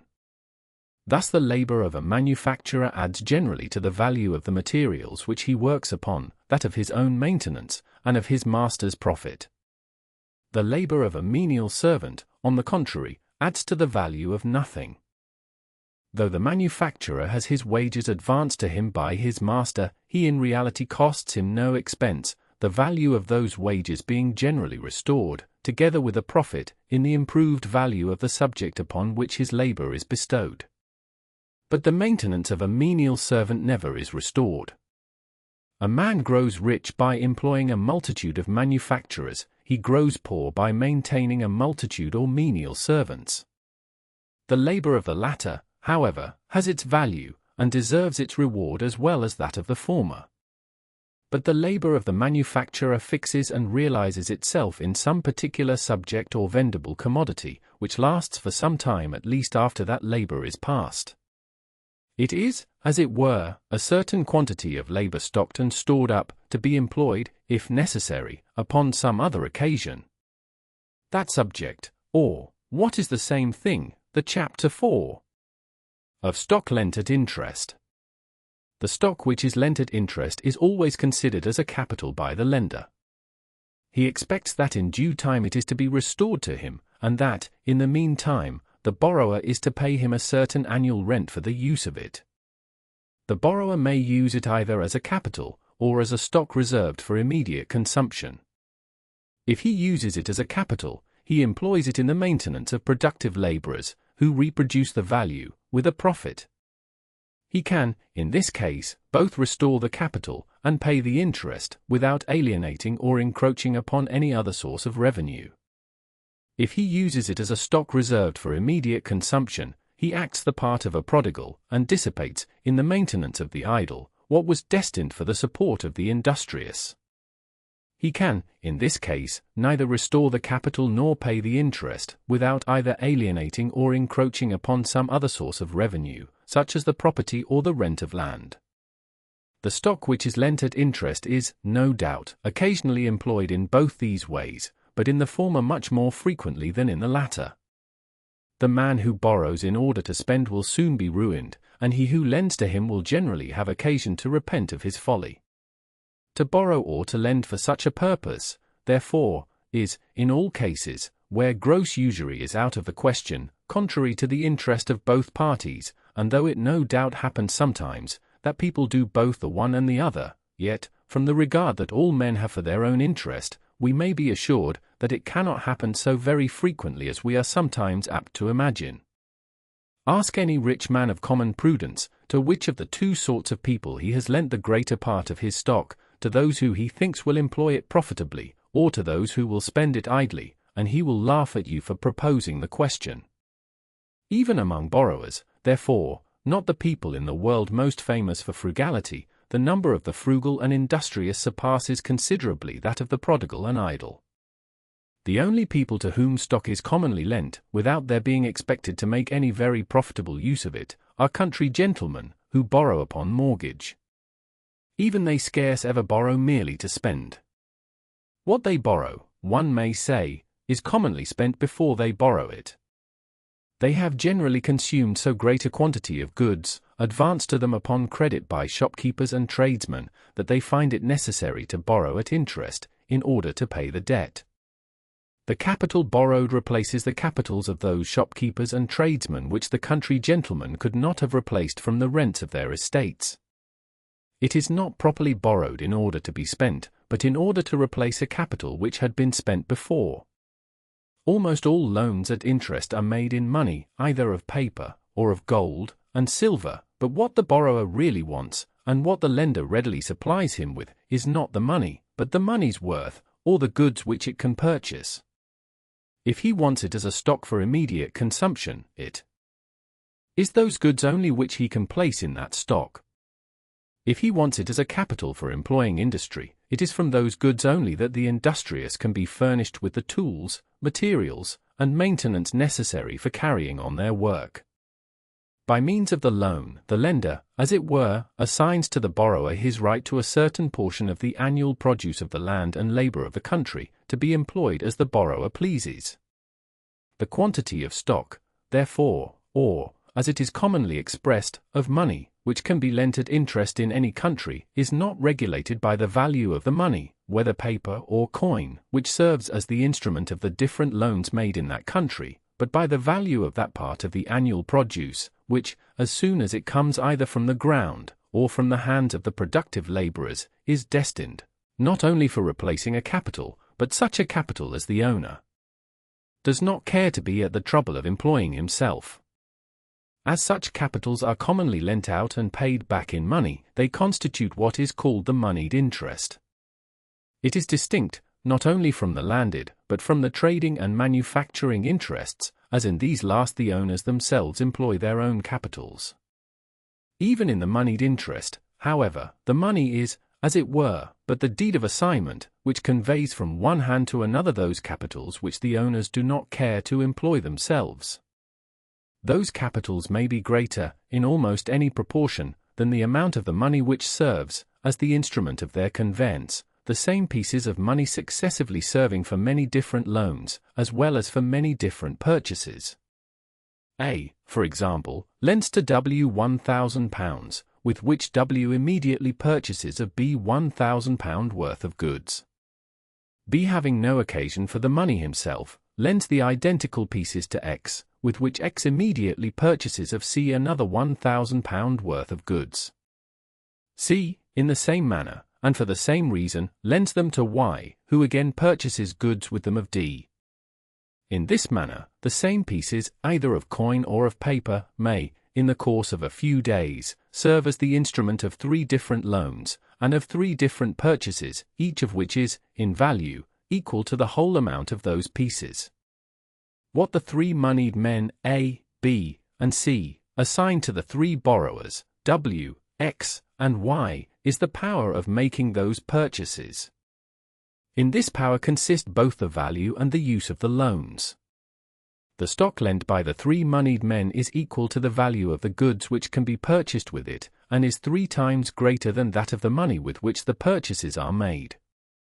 Those loans, however, may be all perfectly well secured, the goods purchased by the different debtors being so employed as, in due time, to bring back, with a profit, an equal value either of coin or of paper.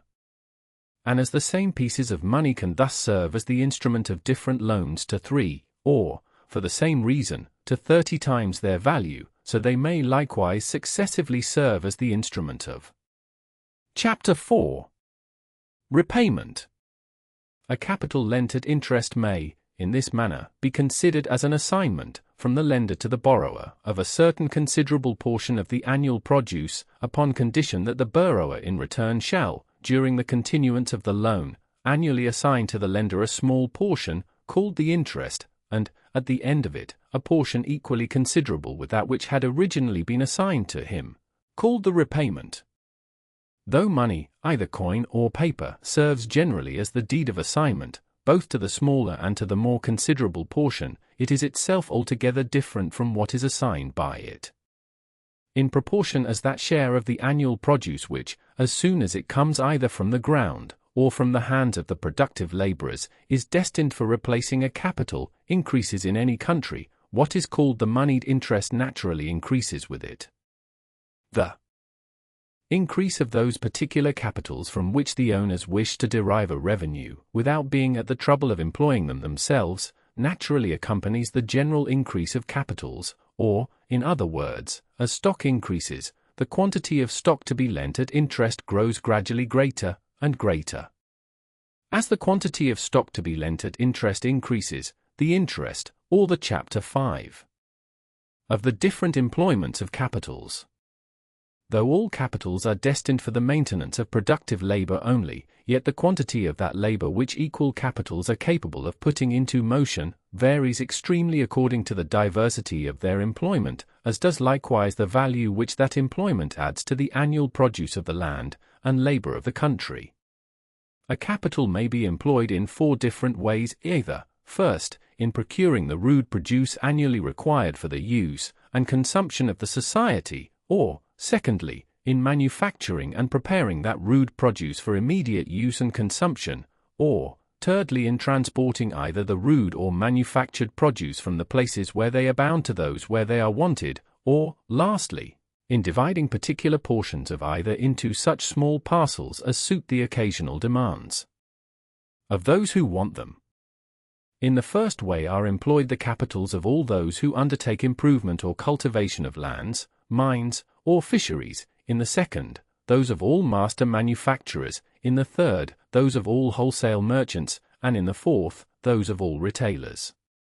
It is difficult to conceive that a capital should be employed in any way which may not be classed under some one or other of those 4. Each of those 4 methods of employing a capital is essentially necessary, either to the existence or extension of the other 3, or to the general conveniency of the society. Unless a capital was employed in furnishing rude produce to a certain degree of abundance, neither manufactures nor trade of any kind could exist. Unless a capital was employed in manufacturing that part of the rude produce which requires a good deal of preparation before it can be fit for use and consumption, it either would never be produced, because there could be no demand for it, or if it was produced spontaneously, it would be of no value in exchange, and could add nothing to the wealth of the society. Unless a capital was employed in transporting either the rude or manufactured produce from the places where it abounds to those where it is wanted, no more of either could be produced than was necessary for the consumption of the neighborhood. The capital of the merchant exchanges the surplus produce of one place for that of another, and thus encourages the industry, and increases the enjoyments of both. Unless a capital was employed in breaking and dividing certain portions either of the rude or manufactured produce into such small parcels as suit the occasional demands of those who want them, every man would be obliged to purchase a greater quantity of the goods he wanted than his immediate occasions required. If there was no such trade as a butcher, for example, every man would be obliged to purchase a whole ox or a whole sheep at a time. This would generally be inconvenient to the rich, and much more so to the poor. If a poor workman was obliged to purchase a month's or 6 months' provisions at a time, a great part of the stock which he employs as a capital in the instruments of his trade, or in the furniture of his shop, and which yields him a revenue, he would be forced to place in that part of his stock which is reserved for immediate consumption, and which yields him no revenue. Nothing can be more convenient for such a person than to be able to purchase his subsistence from day to day, or even from hour to hour, as he wants it. He is thereby enabled to employ almost his whole stock as a capital. He is thus enabled to furnish work to a greater value, and the profit which he makes by it in this way much more than compensates the additional Chapter 1 of the natural progress of opulence. The great commerce of every civilized society is that carried on between the inhabitants of the town and those of the country. It consists in the exchange of rude for manufactured produce, either immediately, or by the intervention of money, or of some sort of paper which represents money. The country supplies the town with the means of subsistence and the materials of manufacture. The town repays this supply by sending back a part of the manufactured produce to the inhabitants of the country. The town, in which there neither is nor can be any reproduction of substances, may very properly be said to gain its whole wealth and subsistence from the country. We must not, however, upon this account, imagine that the gain of the town is the loss of the country. The gains of both are mutual and reciprocal, and the division of labor is in this, as in all other cases, advantageous to all the different persons employed in the various occupations into which it is subdivided. The inhabitants of the country purchase of the town a greater quantity of manufactured goods with the produce of a much smaller quantity of their own labor than they must have employed had they attempted to prepare them themselves. The town affords a market for the surplus produce of the country, or what is over and above the maintenance of the cultivators, and it is there that the inhabitants of the country exchange it for something else which is in demand among them. The greater the number and revenue of the inhabitants of the town, the more extensive is the market which it affords to those of the country, and the more extensive that market, it is always the more advantageous to a great number. The corn which grows within a mile of the town sells there for the same Chapter 2 of the discouragement of agriculture in the ancient state of Europe, after the fall of the Roman Empire. When the German and Scythian nations overran the western provinces of the Roman Empire, the confusions which followed so great a revolution lasted for several centuries. The rapine and violence which the barbarians exercised against the ancient inhabitants interrupted the commerce between the towns and the country. The towns were deserted, and the country was left uncultivated, and the western provinces of Europe, which had enjoyed a considerable degree of opulence under the Roman Empire, sunk into the lowest state of poverty and barbarism. During the continuance of those confusions, the chiefs and principal leaders of those nations acquired, or usurped to themselves, the greater part of the lands of those countries. A great part of them was uncultivated, but no part of them, whether cultivated or uncultivated, was left without a proprietor. All of them were engrossed, and the greater part by a few great proprietors. This original engrossing of uncultivated lands, though a great, might have been but a transitory evil. They might soon have been divided again, and broke into small parcels, either by succession or by alienation. The law of primogeniture hindered them from being divided by succession. The introduction of entails prevented their being broke into small parcels by alienation. When land, like movables, is considered as the means only of subsistence and enjoyment, the natural law of succession divides it, like them, among all the children of the family, of all of whom the subsistence and enjoyment may be supposed equally dear to the father. This natural law of succession, accordingly, took place among the Romans, who made no more distinction between elder and younger, between male and female, in the inheritance of lands, than we do in the distribution of movables. But when land was considered as the means, not of subsistence merely, but of power and protection, it was thought better that it should descend undivided to one. In those disorderly times, every great landlord was a sort of petty prince. His tenants were his subjects. He was their judge, and in some respects their legislator. In peace and their leader in war. He made war according to his own discretion, frequently against his neighbors, and sometimes against his sovereign. The security of a landed estate, therefore, the protection which its owner could afford to those who dwelt on it, depended upon its greatness. To divide it was to ruin it, and to expose every part of it to be oppressed and swallowed up by the incursions of its neighbors. The law of primogeniture, therefore, came to take place, not immediately indeed, but in process of time, in the succession of landed estates, for the same reason that it has generally taken place in that of monarchies, though not always at their first institution. that the power, and consequently the security of the monarchy, may not be weakened by division, it must descend entire to one of the children. To which of them so important a preference shall be given, must be determined by some general rule, founded not upon the doubtful distinctions of personal merit, but upon some plain and evident difference which can admit of no dispute. Among the children of the same family there can be no indisputable difference but that of sex, and that of age. The male sex is universally preferred to the female, and when all other things are equal, the elder everywhere takes place of the younger. Hence the origin of the right of primogeniture, and of what is called lineal succession. Laws frequently continue in force long after the circumstances which first gave occasion to them, and which could alone render them reasonable, are no more. In the present state of Europe, the proprietor of a single acre of land is as perfectly secure in his possession as the proprietor of 100,000.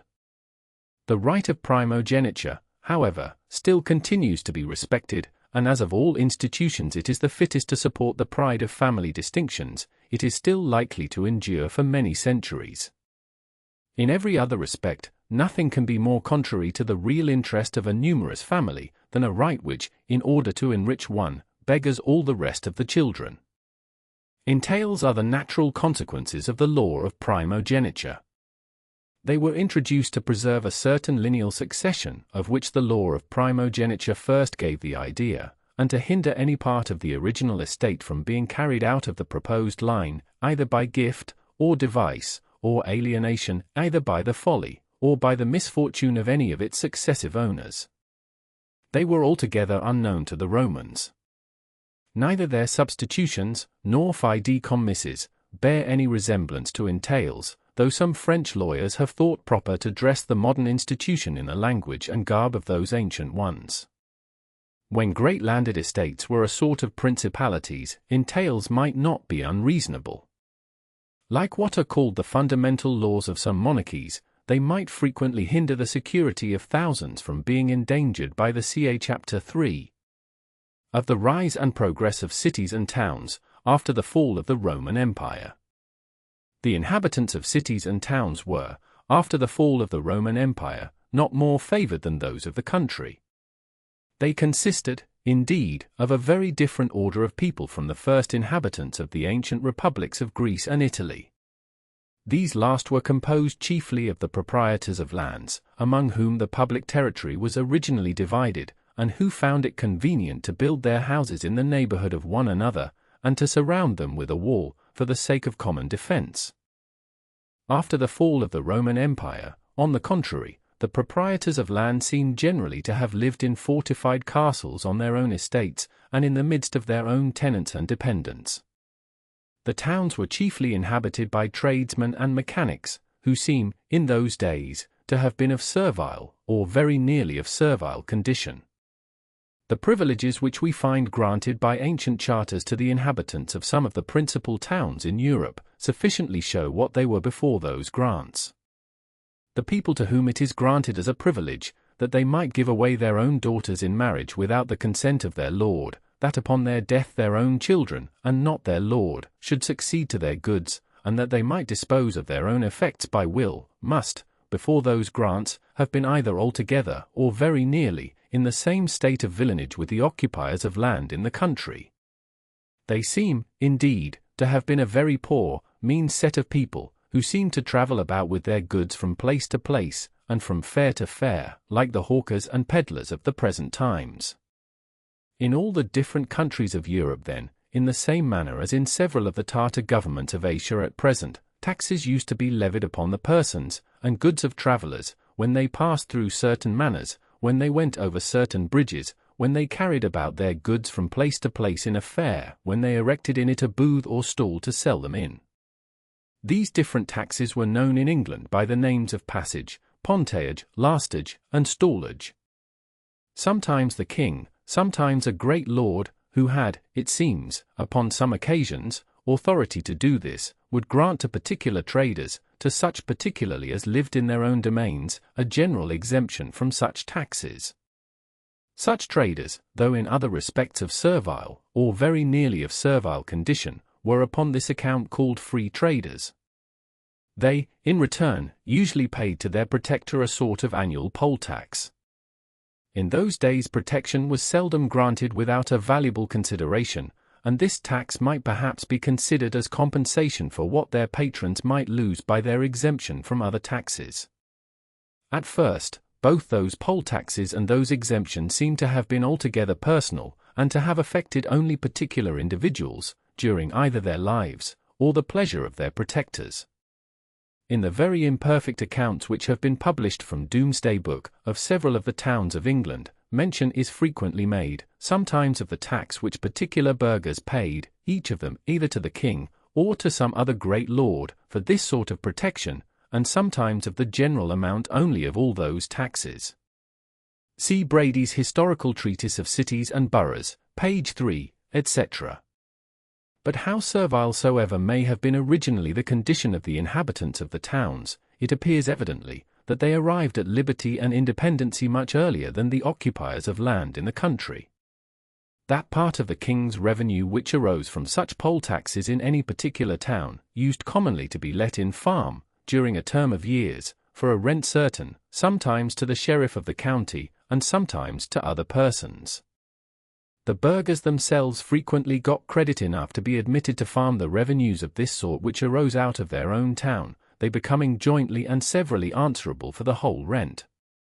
See Madoc's Firma Burgi, page 18, also History of the Exchequer, chapter 10, sect. v. page 223, first edition. To let a farm in this manner was quite agreeable to the usual economy of, I believe, the sovereigns of all the different countries of Europe, who used frequently to let whole manors to all the tenants of those manors, they becoming jointly and severally answerable for the whole rent, but in return being allowed to collect it in their own way, and to pay it into the king's exchequer, by the hands of their own bailiff, and being thus altogether freed from the insolence of the king's officers, a circumstance in those days regarded as of the greatest importance. At first, the farm of the town was probably let to the burghers, in the same manner as it had been to other farmers, for a term of years only. In process of time, however, it seems to have become the general practice to grant it to them in fee, that is forever, reserving a rent certain, never afterwards to be augmented. The payment having thus become perpetual, the exemptions, in return, for which it was made, naturally became perpetual too. Those exemptions, therefore, ceased to be personal, and could not afterwards be considered as belonging to individuals, but as burghers of a particular borough, which, upon this account, was called a free borough, for the same reason that they had been called free burghers or free traders. Along with this grant, the important privileges, above mentioned, that they might give away their own daughters in marriage, that their children should succeed to them, and that they might dispose of their own effects by will, were generally bestowed upon the burghers of the town to whom it was given. Whether such privileges had before been usually granted, along with the freedom of trade, to particular burghers, as individuals, I know not. I reckon it not improbable that they were, though I cannot produce any direct evidence of it. But however this may have been, the principal attributes of villanage and slavery being thus taken away from them, they now at least became really free, in our present sense of the word freedom. Nor was this all. They were generally at the same time erected into a commonalty or corporation, with the privilege of having magistrates and a town council of their own, of making bylaws for their own government, of building walls for their own defense, and of reducing all their inhabitants under a sort of military discipline, by obliging them to watch and ward, that is, as anciently understood, to guard and defend those walls against all attacks and surprises, by night as well as by day. In England they were generally exempted from suit to the 100 and county courts, and all such pleas as should arise among them, the pleas of the Crown excepted, were left to the decision of their own magistrates. In other countries, much greater and more extensive jurisdictions were frequently granted to them. See Madoc's Firma Burgi. See also Pfeffel in the remarkable events under Frederick II, and his successors of the House of Swabia. It might, probably, be necessary to grant to such towns as were admitted to farm their own revenues, some sort of compulsive jurisdiction to oblige their own citizens to make payment. In those disorderly times, it might have been extremely inconvenient to have left them to seek this sort of justice from any other tribunal. But it must seem extraordinary that the sovereigns of all the different countries of Europe should have exchanged in this manner for a rent certain, never more to be augmented, that branch of their revenue, which was, perhaps, of all others, the most likely to be improved by the natural course of things, without either expense or attention of their own, and that they should, besides, have in this manner voluntarily erected a sort of independent republics in the heart of their own dominions. In order to understand this, it must be remembered that, in those days, the sovereign of perhaps no country in Europe was able to protect, through the whole extent of his dominions, the weaker part of his subjects from the oppression of the great lords. Those whom the law could not protect, and who were not strong enough to defend themselves, were obliged either to have recourse to the protection of some great lord, and in order to obtain it, to become either his slaves, or vassals, or to enter into a league of mutual defense for the common protection of one another. The inhabitants of cities and boroughs, considered as single individuals, had no power to defend themselves, but by entering into a league of mutual defense with their neighbors, they were capable of making no contemptible resistance. The lords despised the burghers, whom they considered not only as a different order, but as a parcel of emancipated slaves, almost of a different species from themselves. The wealth of the burghers never failed to provoke their envy and indignation, and they plundered them upon every occasion without mercy or remorse. The burghers naturally hated and feared the lords. The king hated and feared them too, but though, perhaps, he might despise, he had no reason either to hate or fear the burghers. Mutual interest, therefore, disposed them to support the king, and the king to support them against the lords. They were the enemies of his enemies, and it was his interest to render them as secure and independent of those enemies as he could. By granting them magistrates of their own, the privilege of making bylaws for their own government, that of building walls for their own defense, and that of reducing all their inhabitants under a sort of military discipline, he gave them all the means of security and independency of the barons which it was in his power to bestow. Without the establishment of some regular government of this kind, without some authority to compel their inhabitants to act according to some certain plan or system, no voluntary league of mutual defense could either have afforded them any permanent security, or have enabled them to give the king any considerable support. By granting them the farm of their own town in fee, he took away from those whom he wished to have for his friends, and, if one may say so, for his allies, all ground of jealousy and suspicion that he was ever afterwards to oppress them, either by raising the farm rent of their town, or by granting it to some other farmer. The princes who lived upon the worst terms with their barons seem accordingly to have been the most liberal in grants of this kind to their boroughs. King John of England, for example, appears to have been a most munificent benefactor to his towns. See Madoc's. Philip I of France lost all authority over his barons. Towards the end of his reign, his son Louis, known afterwards by the name of Louis the Fat, consulted, according to Father Daniel, with the bishops of the royal domains, concerning the most proper means of restraining the violence of the great lords. Their advice consisted of two different proposals. One was to erect a new order of jurisdiction, by establishing magistrates and a town council in every considerable town of his domains. The other was to form a new militia by making the inhabitants of those towns, under the command of their own magistrates, march out upon proper occasions to the assistance of the king.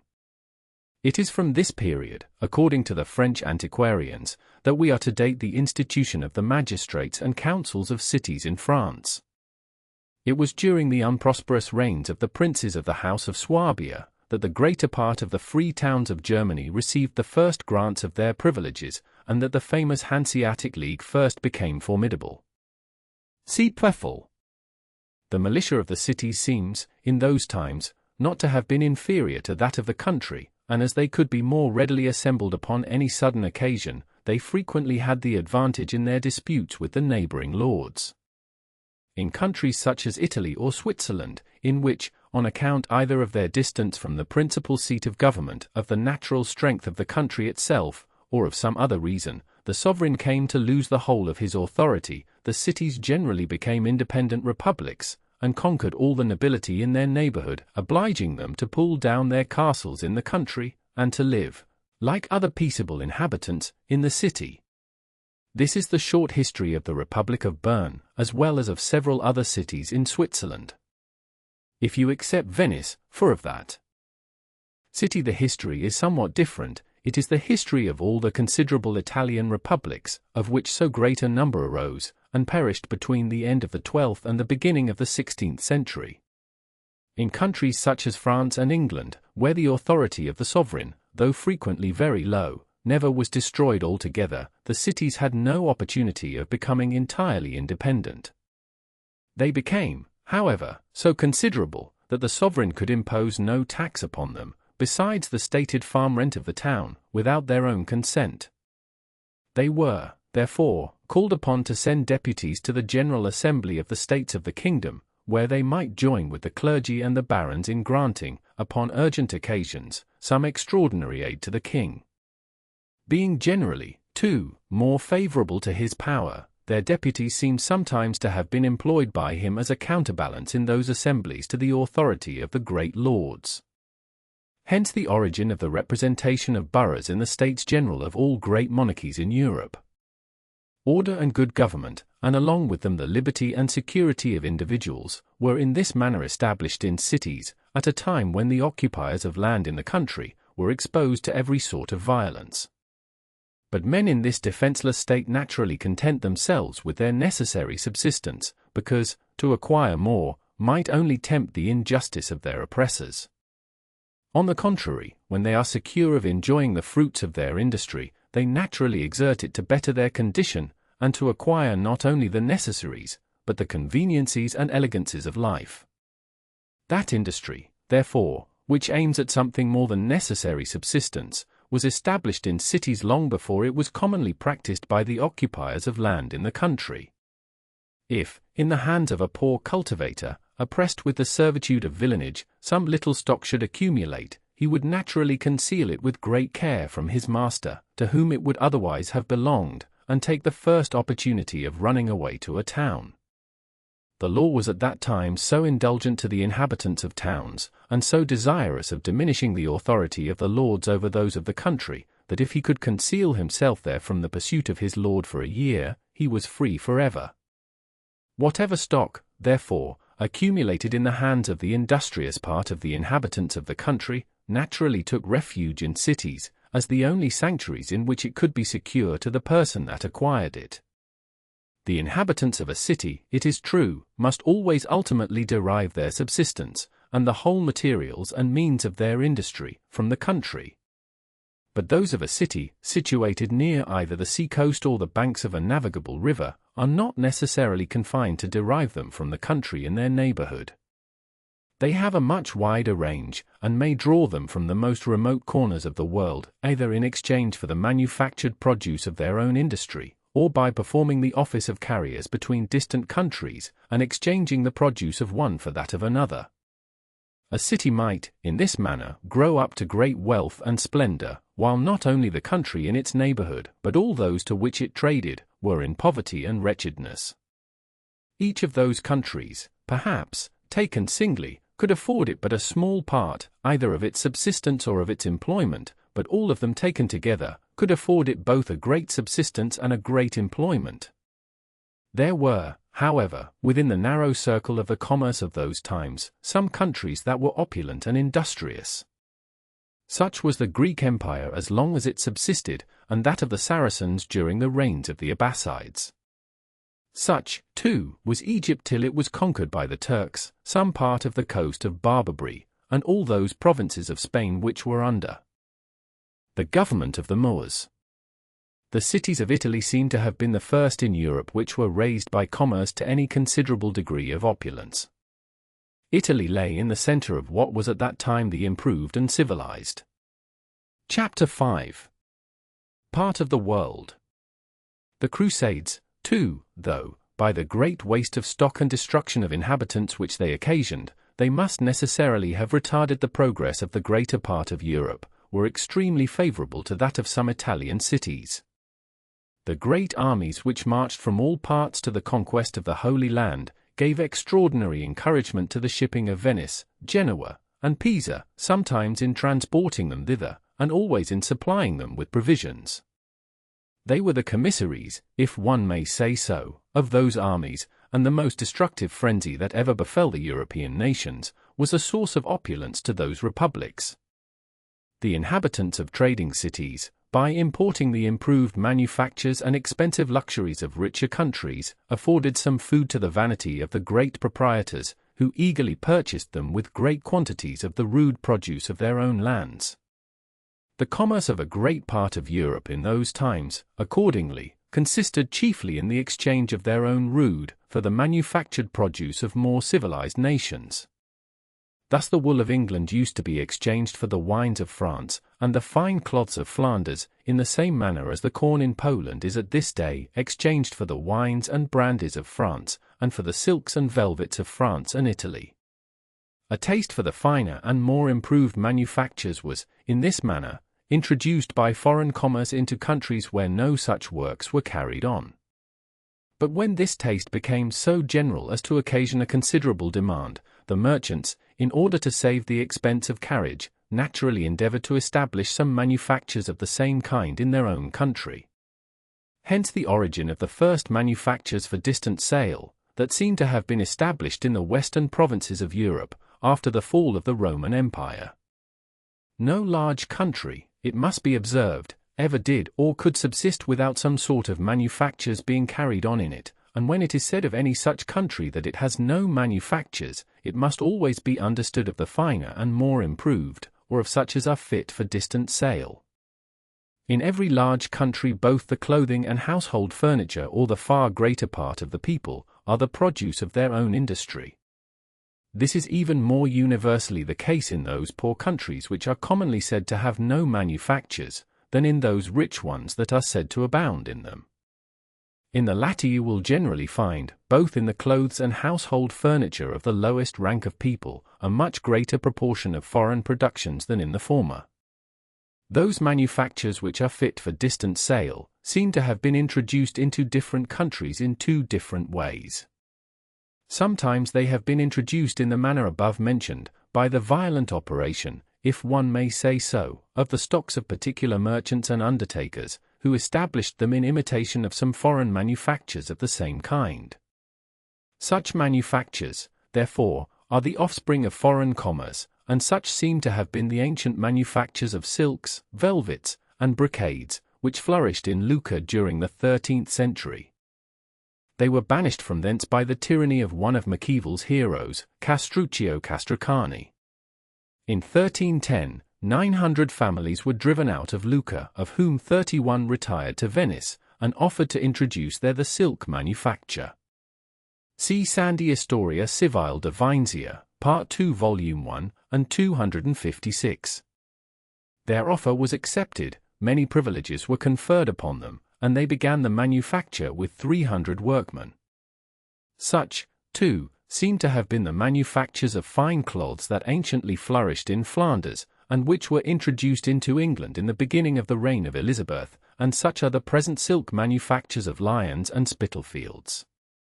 Manufactures introduced in this manner are generally employed upon foreign materials, being imitations of foreign manufactures. When the Venetian manufacture was first established, the materials were all brought from Sicily and the Levant.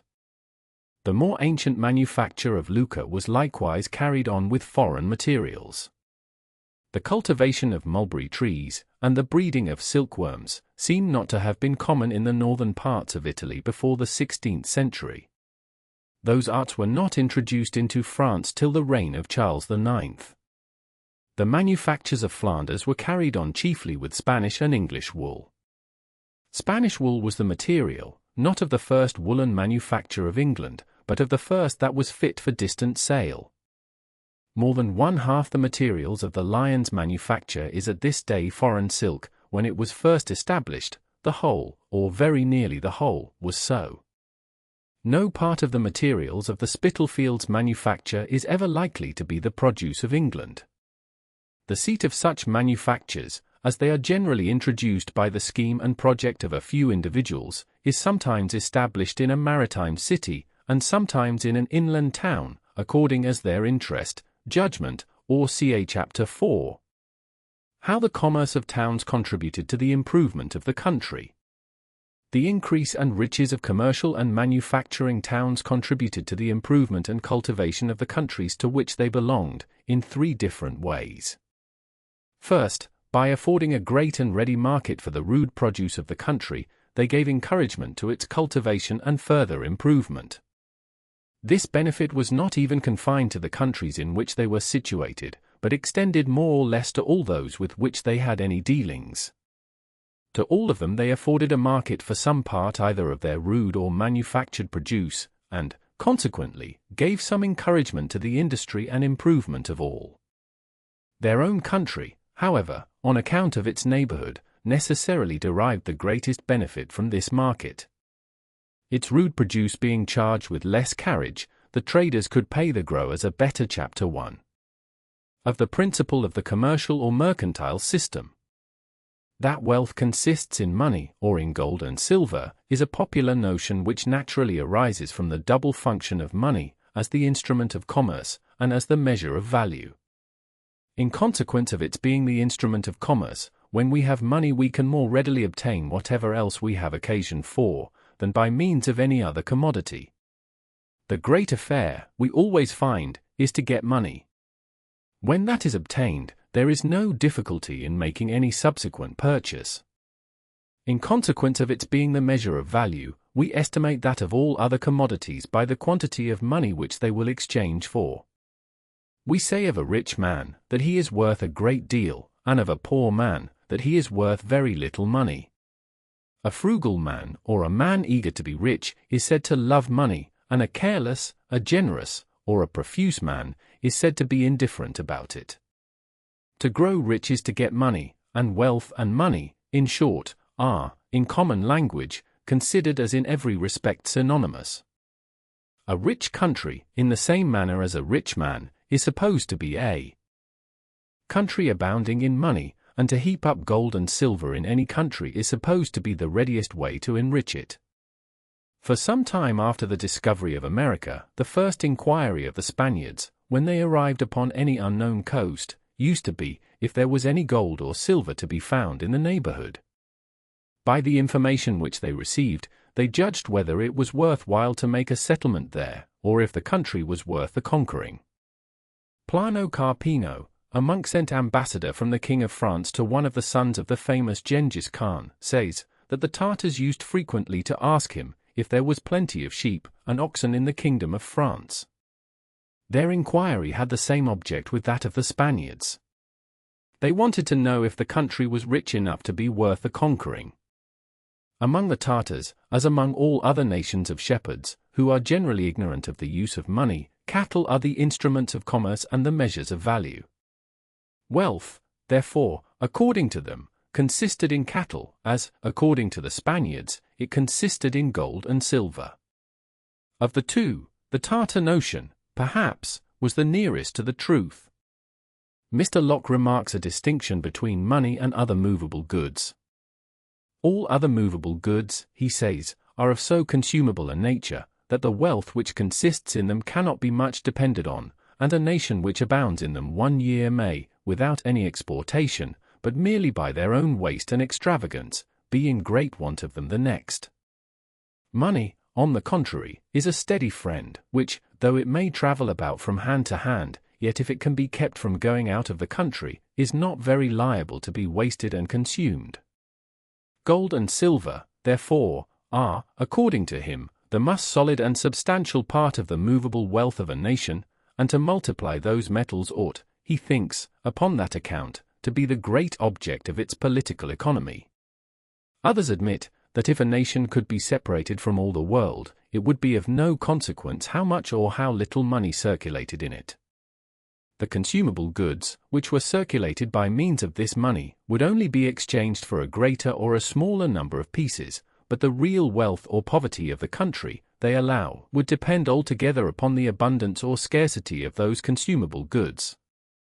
But it is otherwise, they think, with countries which have connections with foreign nations, and which are obliged to carry on foreign wars, and to maintain fleets and armies in distant countries. This, they say, cannot be done, but by sending abroad money to pay them with, and a nation cannot send much money abroad unless it has a good deal at home. Every such nation, therefore, must endeavor, in time of peace, to accumulate gold and silver, that when occasion requires, it may have wherewithal to carry on foreign wars. In consequence of those popular notions, all the different nations of Europe have studied, though to little purpose, every possible means of accumulating gold and silver in their respective countries. Spain and Portugal, the proprietors of the principal mines which supply Europe with those metals, have either prohibited their exportation under the severest penalties, or subjected it to a considerable duty. The like prohibition seems anciently to have made a part of the policy of most other European nations.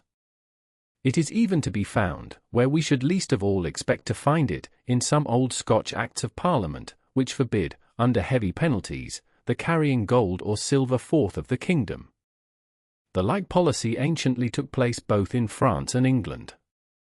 When those countries became commercial, the merchants found this prohibition, upon many occasions, extremely inconvenient. They could frequently buy more advantageously with gold and silver than with any other commodity the foreign goods which they wanted, either to import into their own, or to carry to some other foreign country. They remonstrated, therefore, against this prohibition as hurtful to trade. They represented, first, that the exportation of gold and silver, in order to purchase foreign goods, did not always diminish the quantity of those metals in the kingdom, that, on the contrary, it might frequently increase the quantity, because, if the consumption of foreign goods was not thereby increased in the country, those goods might be re-exported to foreign countries, and being there sold for a large profit, might bring back much more treasure than was originally sent out to purchase them. Mr. Munn compares this operation of foreign trade to the seed time and harvest of agriculture. If we only behold, says he, the actions of the husbandman in the seed time, when he casteth away much good corn into the ground, we shall account him rather a madman than a husbandman.